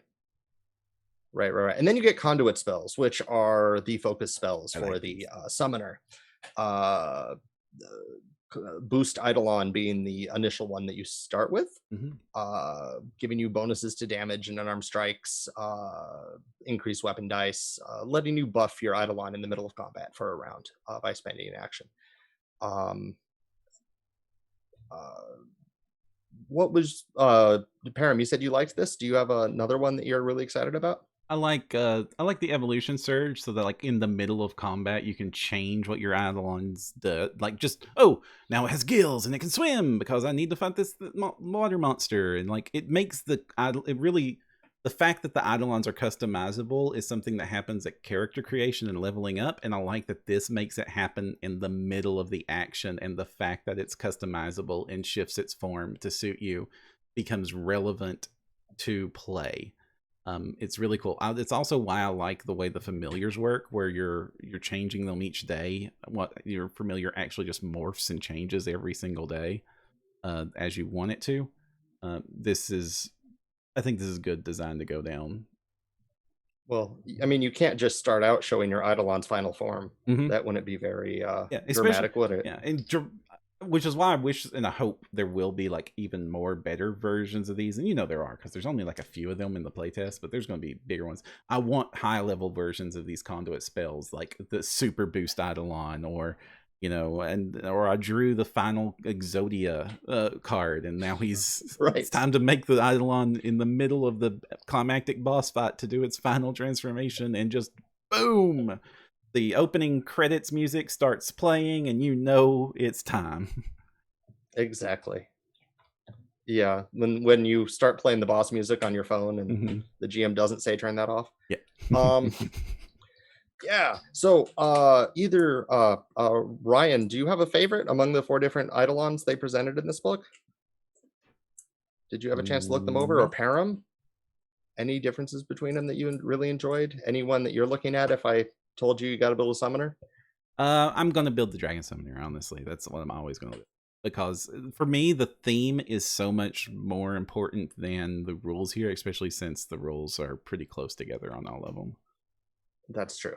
Yeah, the dragon getting the breath weapon and the frenzy. Yeah.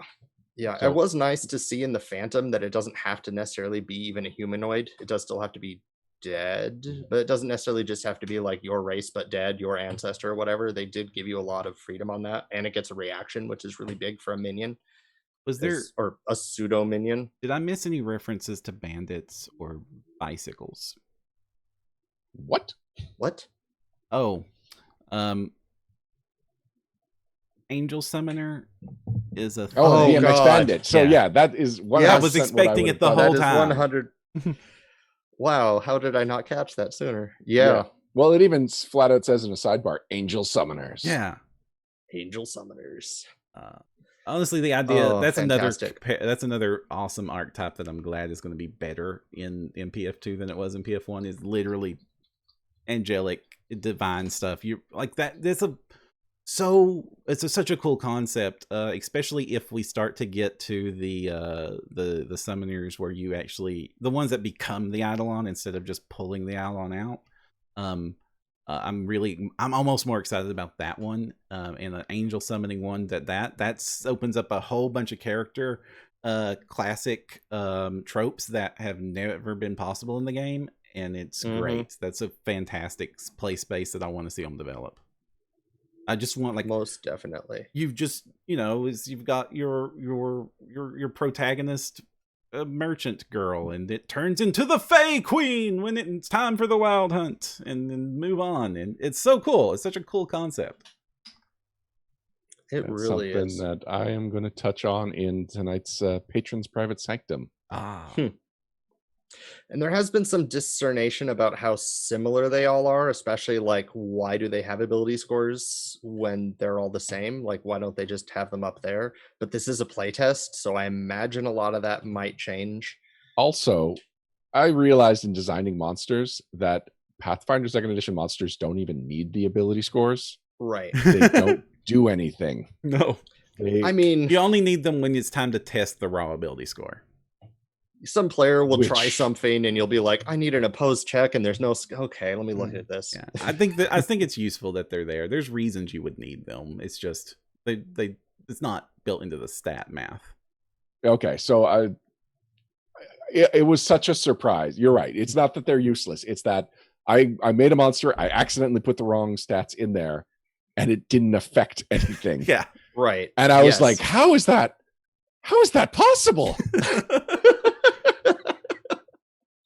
And it's because it's results focused, not process focused. Right. Yes. Yeah, they are very much focused on the experience at the table, not whether or not you gave it the right number of outsider hit dice levels. Yeah. So should we talk about another little elephant in the room and go down to feats? Oh, what do you have about feats? I don't have an elephant with the summoner feat. Synthesis. Go on. The synthesis lets you manifest your Eidolon in your body, like the infamous synthesis summoner from first edition. And I have a feeling that Paizo is kind of scared of the legacy they had in first edition, which they don't need to be anymore, because this is a whole new game. Because the synthesis summoner is extremely underwhelming. It completely changes how you play your summoner just for a single feat. You're not going to cast spells. You're not going to benefit from magic items. You can't.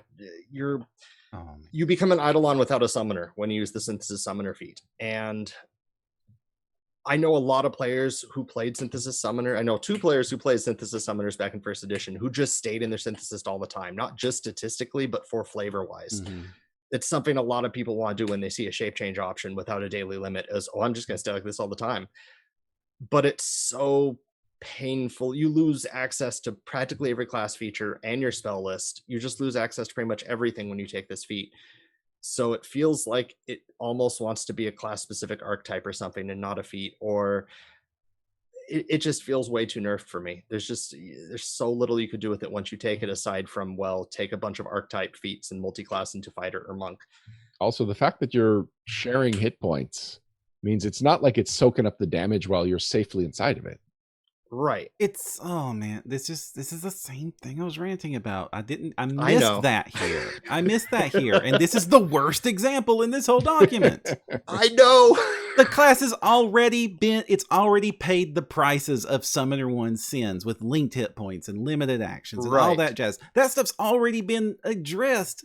It's like how they nerfed all of Magic it's like they didn't just pick one way to nerf it. They hit all of the ways to nerf it, and it to the point that it is no longer fun. I was just ranting about how this was going to be my most wanted way to play this character. And now I don't even ever want to touch it. I am disappointed. Yeah. You know what the worst marketing sense in the world? It's not anger, it's disappointment. And this game continuously disappoints me. I also don't like that Synthesis is the name of the magus subclass from earlier, and it's just being man, that is weird in a different context here, twice in the same document in very different ways. They could have said amalgam summoner. They could have said fuse summoner. Well, Synthesis here I think works better because of its history with first edition. It would have been the Magus Arcana amalgamation. The Magus, I guess Magus Arcana would have worked. Wasn't that what they were called in first edition? It is. Yeah. I mean, there is no one-to-one similar thing, but yeah, there was Magus Arcana was a class feature in first edition. Right. I did notice, little tiny aside in case anyone's playtesting this, you do get to learn the language of your Eidolon, which was kind of hidden in the Eidolon stat block thing I just skimmed the first time. So there's that. Bonus languages are always a fun little addition. Sorry, back down to feats. I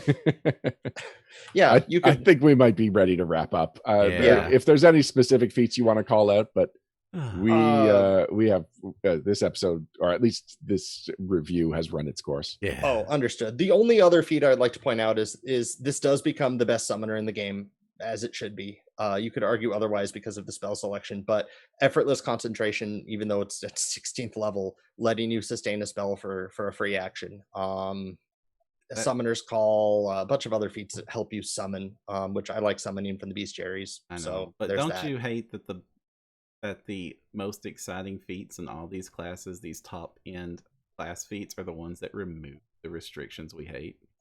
Yes. It's just reinforcing the here.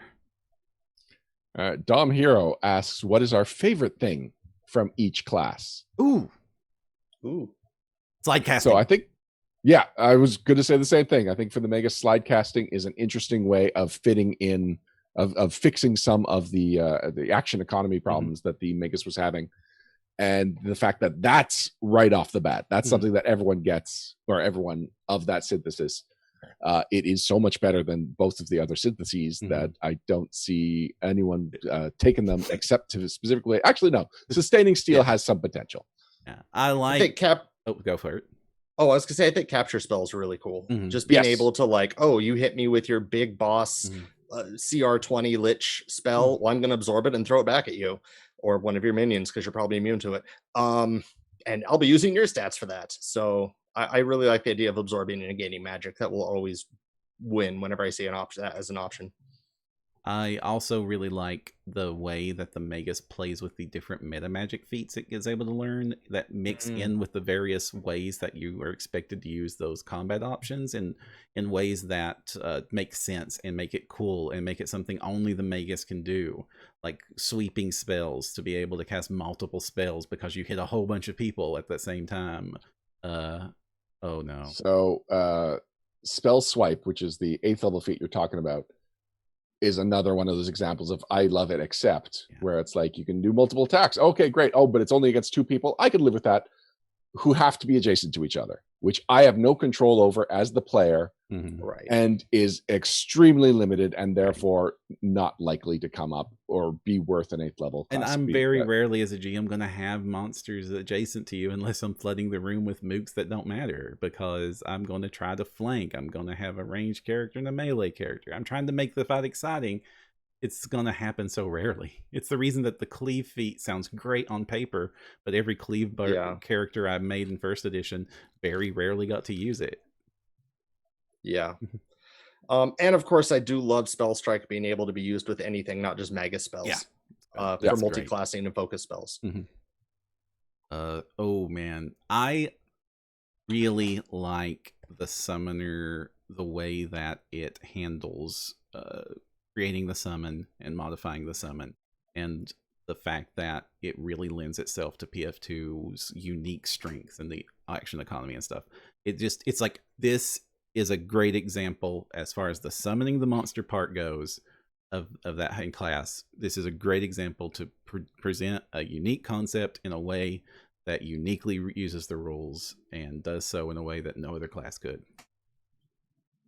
Yeah, that's about it for me too with the summoner. It's not a class I am likely to play, but the way that the summoner, the way they act together, the way that they share a lot of the same actions intrigues me enough that I actually had to give the class a second look.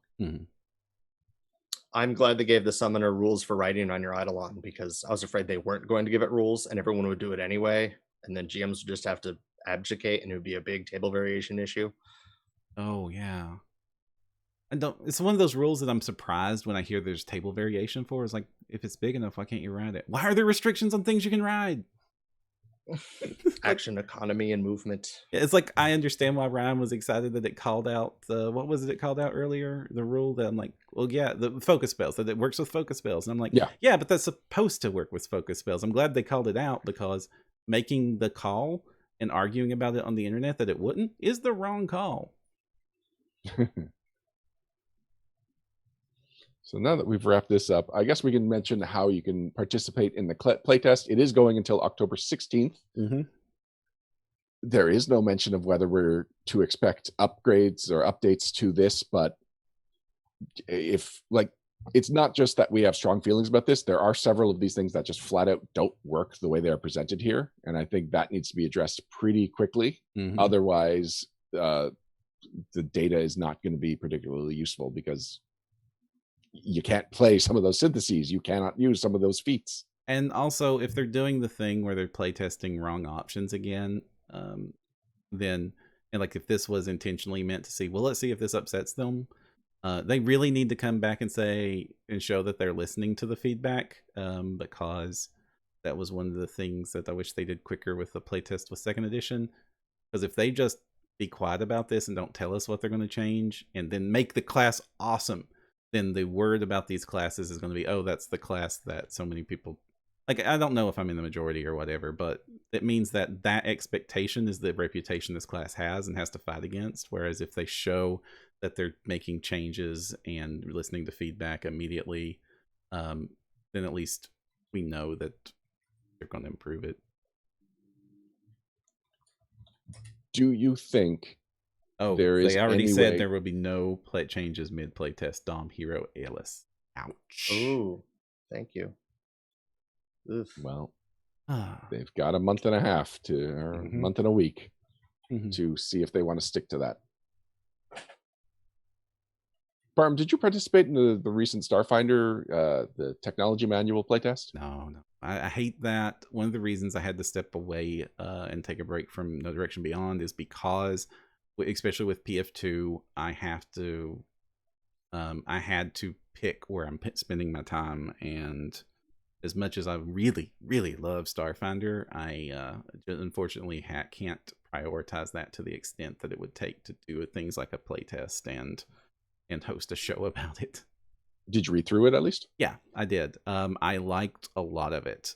It's definitely super rough, and it's making you do all this math that should have been tables. And it's like, wow. Yeah. But the intent was there. I very much like what they're going for. The mechs look fun. Fiddling bits with them is a little too fiddly. But at the same time, fiddly bits is why mechs are attractive to a lot of people, is like the whole concept of customizing it and your mechanic making it awesome. It's why it's part of every single show about mechs and stuff. So I understand that they're going to have to find that balance there. The math being not in tables just means that this was real early playtest docs, so they just let you see a little bit more of the sausage being made than you would have seen. But overall, I really like the mechs. I really like the nanosite. The nanosite just like all over. I think they did a fantastic job with that. It needs some balance and tweaks and stuff, of course. But what I've read of it, I was like, this is a good way to go. I like this. Honestly, with Starfinder and the team over there and what they're doing, I think that they're just knocking out of the park every single release. All right, so we're ready to wrap up the Secrets of Magic class playtest.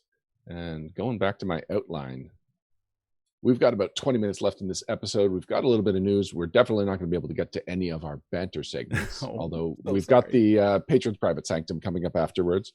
So we could carry some stuff over to there. It depends on what the patrons want to hear. Just checking chat. I know that there's actually been a very positive response to the concept of us doing a constructive criticism episode. I don't think the next 20 minutes is the place for that. No. I think that it is something that has to be a dedicated episode to itself. Perram, I was surprised, and actually it was nice to hear your thoughts because they were very constructive. And I often felt like I was the one who liked 2E less than you. Mm-hmm. That might still be true. I like a lot of 2E, but I like a lot of 2E as well, but I felt like I was the one that what I disliked frustrated me, whereas you saw the value in it or didn't seem to mind it as much. Yeah, no, there was parts of that bothered me were the parts where the same stuff I'm ranting about now. And the reason I'm ranting about it is because it's showing up again. I'm glad it was gone. And like, it was the point where, well, like we were in a bad place when at the depths of that playtest, when there was no feedback coming from Paizo, when everything looked like the worst. I'd say there was feedback coming from Paizo. In fact, later on in the playtest, I was just overwhelmed. I could not keep track of what was the actual rules we were supposed to be playtesting anymore. Yeah, but there was a very specific point that I remember, and I remember this because I have it documented. And it's like it was the point right after McFarlane released his letter on the blog that made it look like they were doubling down on the choices that everybody was upset with instead of listening to feedback, and it made it look like they were being tone deaf. But it was before all the really great communication started coming out afterwards. It was like that was the lowest point, and it was like that was the point where even I'm like, I see a lot of this, but I'm not sure the game's going to survive. Like, I might like this game, but I'm going to have nobody to play it with. All right, so let's see when there is a low point in releases, because we've got the Pathfinder Society guide coming out soon. Yeah, I'm looking forward to that. We do have a Pathfinder Society episode in the works that I want to tell you about a potential extra guest we have on that. As we're going to talk about in the news, we've got some new hires and some new movement in the Paizo team, and so we tend to like to bring them on and just talk about what we can expect from them. So we've got like 4 to 6 episodes that are kind of predetermined, and then I think in that range Bestiary 3 comes out. So sometime in November we might be able to revisit this topic, or it's something that we could just say like flat out, we are going to make sure that we have a 1-hour banter segment in one episode, and we absolutely commit to that, because I don't think we can let this percolate until November. Agreed. All right, so for the rest of this episode, I say we make a news/shout-out section. Okay. And we just take the biggest bits of news. We skip on any of the banter. We can save that for the private sanctum. And we'll go from there. We'll be right back with the shout news. Pathfinder news. Pathfinder news. Pathfinder news. Pathfinder news. And we're back. Thank you for joining us for another episode of No Direction, the No Direction Network's Pathfinder News, Reviews, and Interviews podcast. Before we go, we've got some news that's going to be fun to talk about, some shout-outs, and then we're going to wrap things up and move on to Discord for the Patrons Private Sanctum, which is our after show that takes place on Discord in the Patreon section. So some of the news that I was just alluding to is that there have been hires and other career movement at Paizo. First of all, Michael Sayer surprised a lot of people with an announcement that he was leaving the organized play team. This is in a blog. Actually, this was just kind of a writer on an unrelated blog at the end of it, that he was leaving it and moving on to another position within the company. Now, this was right after a design position had been opened up. And so there was a lot of speculation saying like, well, did he get that job? And so he clarified, no, he didn't get that job. But on his LinkedIn and in his Paizo forums tag, changed his job to designer. So what seems to have happened is that, yes, there is this open position on the design team, and Michael Sayer is a designer on the design team, but that does not mean like those are 2 separate new positions for the design team. Right. And it's not been posted, but there may now be, just following the train of logic, that means that they may need an organized play person soon. Because that's No, they don't. They don't. No, they don't. because they got a new organized play person. I forgot. Jenny Jarzabski, a longtime freelancer and someone who has done a lot of work on the adventure side of things, has been hired as the new organized play developer. Great choice. I've loved her work. Yeah, same. I really like. I actually just listened to, and this is something I'm going to shout out to. Jason Tondro's got a podcast called the Banff Podcast, and it's not a Starfinder or gaming specific podcast, but every now and then he does something called Design Diaries. And he'll bring on somebody from work, like he's had Jason Keeley on, or he'll bring on a freelancer like Jenny. And I just recently listened to his interview with her. She's a fun, interesting person. I love her design philosophy, and I'm really happy to see her brought into Paizo as a full-time employee now. Yep. Yeah. Hoping, love looking the scenario forward to she's when written. she's a future guest on the show. Which I hope to be soon. Yeah. Possibly as soon as next episode. We'll see what happens. All right. Also, this weekend is PAX West Online. And this is important to Paizo fans because there's actually going to be some announcements. Some of the things that would normally have been announced at Gen Con last month, Paizo decided there's no reason to compete with everyone else that's doing things online and launch all of our new information at the same time. And so they have committed to and actually pre-recorded a couple of seminars where they're going to be announcing some new information at PAX Online. One of those seminars will be with No Direction owns Ron Lundeen, who's also, of course, a Paizo developer on the AP line. He is going to announce what the... Luis. There's two separate seminars. I'm doing the first seminar. Sorry. Not bad. He is going to be announcing the adventure path that comes after Fists of the Ruby Phoenix. So if you remember, the next two adventure paths are 3-part adventure paths. So we know Abomination Vault is the 3-part dungeon crawl, the low-level one. Then we move on to Fists of the Ruby Phoenix, which is a 3-part tournament style, and it's the higher-level one. And then the AP after that will be whatever Ron is going to announce this weekend. Second seminar will be it will be hosted by Luis Loza, also No Direction own Luis Loza, and also a Paizo developer. He will be announcing the next Lost Omens hardcover. This is the one that is coming out after the Ancestry Guide. So we know Pathfinder Society Guide is coming out fairly soon. Ancestry Guide is coming out a few months after that. And then the contents of the Lost Omens hardcover that comes out after the Ancestry Guide will be revealed. So these were both pre-recorded seminars, so you will not be able to ask questions of the panelists. But we will cover all the news. Actually, we'll probably... maybe we'll see what we can do about getting these as like supplemental con coverage. I'm going to get in touch with our Paizo people and see if we can kind of slip these in and just get con recordings, audio recordings of these tracks. Otherwise, we'll definitely link them to wherever they're going to be, I believe, on the Paizo official Twitch, and therefore they will probably show up on the Paizo YouTube channel as well. Exciting. That's it for the news, unless either of you had anything newsworthy before we move on to shoutouts. Well, I wanted to just quickly say about that I am looking forward to watching a Paizo seminar where I'm not looking at the backs of their heads.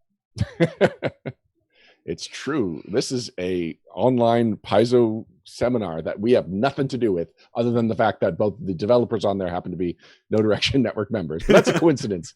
They are not doing any of the production. We are not doing any of the production. We get to just watch it as fans. Wow. This would be so weird.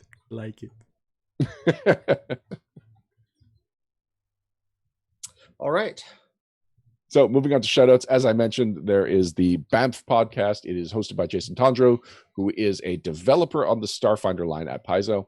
And he's a geek into a lot of things that we are into. And he's also really into talking about Starfinder. And he's had on some guests and is able to talk to them in a very different way as the interviewer, because he has practical experience with the same thing that they're going to be talking about, but also has alternate viewpoints on it. So like he was talking with Jenny in that episode I was listening to about the decision making that goes into a developer asking their freelancers for their feedback, because from the developer point of view, they've already paid them for the job that is done.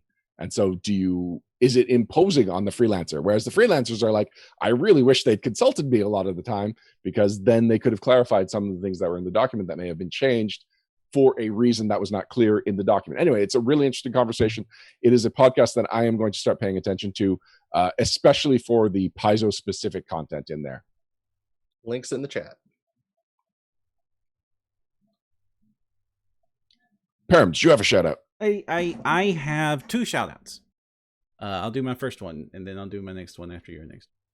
My first shout out is called. It's a Kickstarter going around. I don't know these people. I don't know if this is success. Do your due diligence. I just thought it was really cool, and if nothing else, our fan base might like looking at it. It's called the Power Sword 3D Printable Tabletop Miniatures Kickstarter, and I am going to attempt to pull this up on screen, and if I can, it will be on. I can. Wonderful. Nice. Wonderful. I did not pre-set up for that. That's why I was nervous.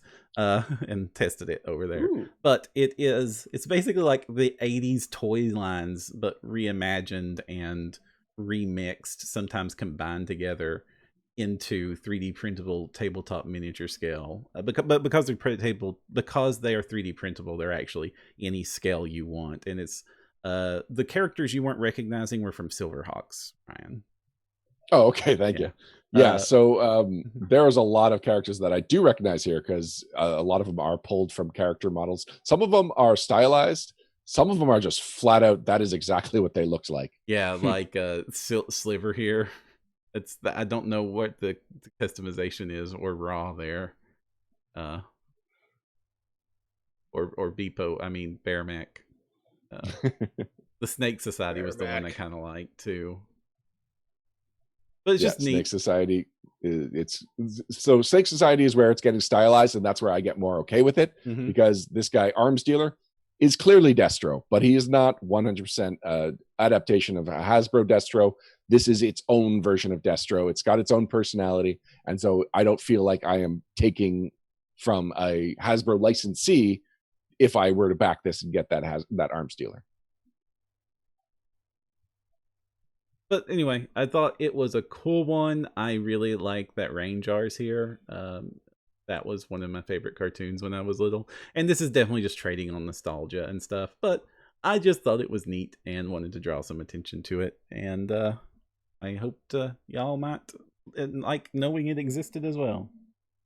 I do. So every time I scroll through it, I see something else that I'm interested in. I did not realize they made a Croc Master called Alligator Master. I am big into Croc Master, so that is a really cool addition. I kind of like it's oh sorry it's just a funny mix of the things they're drawing from. Like they've got Beast Wars Optimus Prime as Primal Bot there. He's the only Beast Wars thing they've included in there. He's the only robot they've included in there, and yet he made the cut. The He-Man in there is more based on movie He-Man than on any of the cartoon or action figure interpretations of him. The Thundercats interpretations are mixed with He-Man. They're kind of mixed together into one thing. So like you have Lino, but it's like obviously in a He-Man stylized body and not the way they actually was. They have the Lion's Den, which is just a combination of the Thundercats Lion's Lair and the Castle Grayskull. It's neat. Yeah. So are you planning on backing this? I want probably, yeah.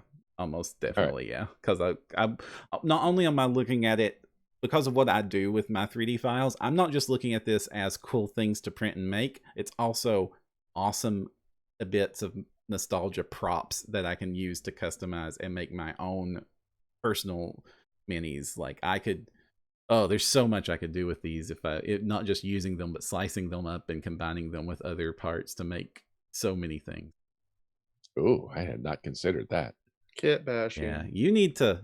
I wish more of the No Direction Network would ask me to kit bash some characters for them as minis because it's so much fun for me to do, and it's. I did one for Alex that is sending his way. It's going out with the same package that's going out to Dustin because they both wanted similar enough things that I just printed the same plate twice, and they're going out to both of them. But it's a whole lot of Kitsune. Three guesses. Oh, okay. Yeah. Fine. But one of them is I bashed together Zeevee, his character from Stellar, that exact Skittermander, and like matched up the art and everything by just like kit bashing a bunch of parts together and then printing it, and it doesn't look like it's kit bashed. It just looks like I was always made that way. Excellent. Now you have to teach us to paint. Oh, there's other people that are much better at teaching people how to paint. You want to go to Midwinter Minis. Midwinter Minis YouTube channel. Look up their series on speed painting the Blackstone Fortress. It's all about speed painting that one group of minis, but by following that series, you will learn how to make awesome tabletop minis with minimal effort, and anybody can do it. And it might be the best learning to paint introduction that I have ever seen, and I have watched so many. Dustin, was there anything you wanted to shout out to? I guess since last time I was on a stream, I've had it announced and have a product page up for my second Pathfinder Society adventure. Nice. Scenario, The Crashing Wave. Apparently they really like me in 3 to 6 repeatables, which is great because when I GM them, I get a Chronicle sheet every time.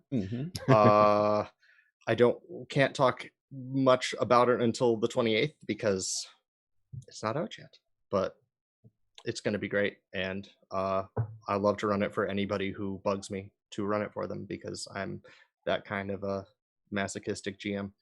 Oh, so I was hoping it was September 28th, but no, it's October 28th. Yeah, I know.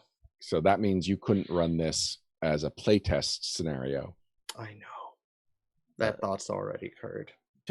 Chat's going nuts, especially Dom Hero, that we need to shout out to the fact that RPG Superstar voting will be starting soon.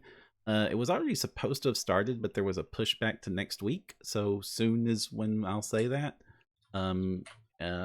We have, like, many of the people at No Direction were judges on that. So we do have to say that. Other than that, yeah, RPG Superstar next week, voting on the monsters that were submitted. Yeah, so from what I've been able to grok from the Roll for Combat server that's going on, that has the RPG Superstar dedicated channel, it seems like it is the voting system. They want to make sure that they got it absolutely right. They don't want any flaws that have to restart the voting. And so they're still testing the system. They're pretty happy with it, but they already announced that it would be a week off, so they're sticking to that. Yeah. Also, like, I'm actually really impressed with the quality of Roll for Combat's in chat. Okay. I'm actually really impressed with the quality of this website that they put together to do this with. It was actually super easy to do the judging because of how well it was designed. Nice. I was happy about that. Easier than a big Excel sheet full of pantheons. Oh yeah. I mean, there was times where the big Excel sheet had its advantages and disadvantages. There was one point in time when I was like looking at 130 monsters that I really wish I had the big Excel sheet, but the site itself was responsive and did everything I needed it to do, and it was easier to use it. But it had this anyway. Yes, I much preferred it to the giant Excel sheet we use for the other contest. Battle of the Pantheons. I do want to clarify. I've seen it said that No Direction brought back RPG Superstar. We did not. No Direction did not bring back RPG Superstar. Roll for Combat brought it back. No Direction staff was involved in the judging, and No Direction staff, like Roll for Combat, shares cast members with No Direction. So we are very closely tied together. We like each other. We've got a great relationship, but we are not the same entity. We are two separate entities, and this was 100% a Roll for Combat project. Yeah, absolutely. I just liked the idea and wanted to help out, and I signed up for judging. All right, 2 more things that I want to shout out to that are network related. First of all, Valiant. Valiant is starting in 2 weeks. Valiant is Luis Loza's original Pathfinder 2nd edition actual play podcast. He has put together a really fun, impressive group of players who I'm going to get the names of right now just to make sure I don't leave anybody out. But we've got Owen Casey Stevens, Rob Pontius, we have Jessica Redicap, and we've got one more. Right, we do have one more. Who is playing Avatar? No, that's Rob.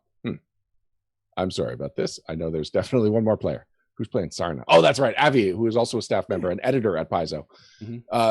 So it's a fun mix of new players, and familiar faces to No Direction fans. It is an original adventure path, but it's taking place in Galarian. It is in areas that Luis is particularly passionate about. It's in Arcadia. It's in Arcadia. It has a Wild West theme. He has released gun and gunslinger archetype rules to our Patreon. So our patrons of $5 or more have been able to check out the rules that they are going to be using for that adventure path. And one of the reasons I'm especially excited about this is every time I have posted one of the previews to our Facebook page, Rob Pontius has come in and just made an in-joke that I don't get. Oh. So this adventure path, or this actual play podcast, already has in-jokes that I am looking forward to getting in on. And I'm just overall, this is something that Luis has been talking to me about for 6 months. I feel like maybe this started longer quarantine. Longer than 6 months. I knew about it almost a year ago when we first started to kick ideas around for it. Yeah, but it's something that's slowly been put together, and now that it is very close, I am very excited. The art, I was super excited about everything, and then the opening piece of art shows a like Mayan or Aztec inspired temple with a blue beam in the background of canyons, and the party in Western gear riding up. One of them obviously a wizard, one of them's on a lizard, one of them's on a giant stag beetle. I'm just like, I love everything about this, and I want more. And I'm also really glad that it's a new piece of content on the network that I'm going to be surprised by. Yeah, so that art is by Noe Leva, and all the character designs has been by Sheppy Rodriguez, who did all the character design for Adventurous. And the character designs, like every single one of them pops for different reasons. Pulling the art, they're like super evocative. I'm very happy. I am very excited. I have not heard, I know that multiple episodes have been recorded. I have not heard any of this, and I don't expect to until the first episode releases. Actually, let me pull up this calendar and confirm the date that we are releasing the first episode, because it's in September. It is going to be on Wednesday. It's going to be next Wednesday. Yeah, it's Wednesday the 16th. So it's coming up. Yeah. You will not want to miss that game. And the second thing I'm going to shout out to, I like to shout out to a different article every week. This time, I want to shout out to the latest Bend the Knee. So Lauren, for Bend the Knee, if you're not familiar, Lauren comes up with really elaborate question and then asks it to a panel of guests, one of which is an RPG industry veteran or influencer, one of which is a No Direction staff member, and one of which is a fan. And I really liked this last question. I like most of her questions are always fun, but this one was touching. It was just, how would your longest running character retire? And so we got like just very different, like we got people looking back on long careers. We've got people just like contemplating what it all means. Like it's a lot more, much more thoughtful and pleasant. And this is not one of the reasons I'm shouting out to this, but I also happen to have written, I was like the fourth guest on it.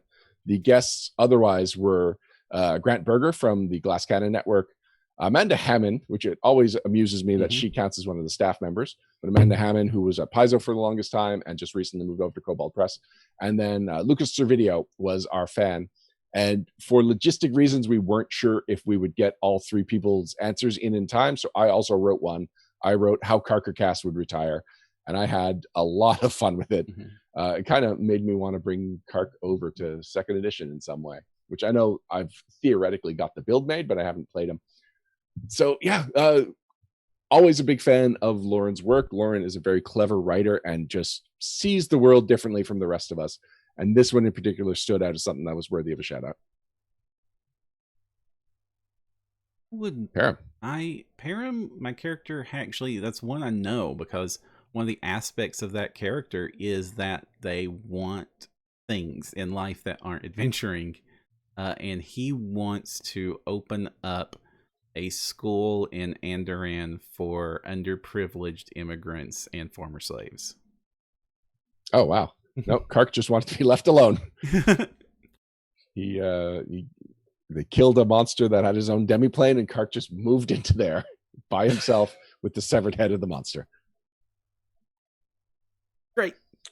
Well, sometimes that's all you need. I mean, you don't even need to buy furniture. That's true. Oh, he has a fish tank with the monster's head in it. Oh, yeah, I did say there was a second shout out. I was going to skip it, but I said it on network, and they'll hate me if I don't. My last shout out is this. I always like finding cool gamer toys, and the one I really like here is this is the BCW Deck Box Prime.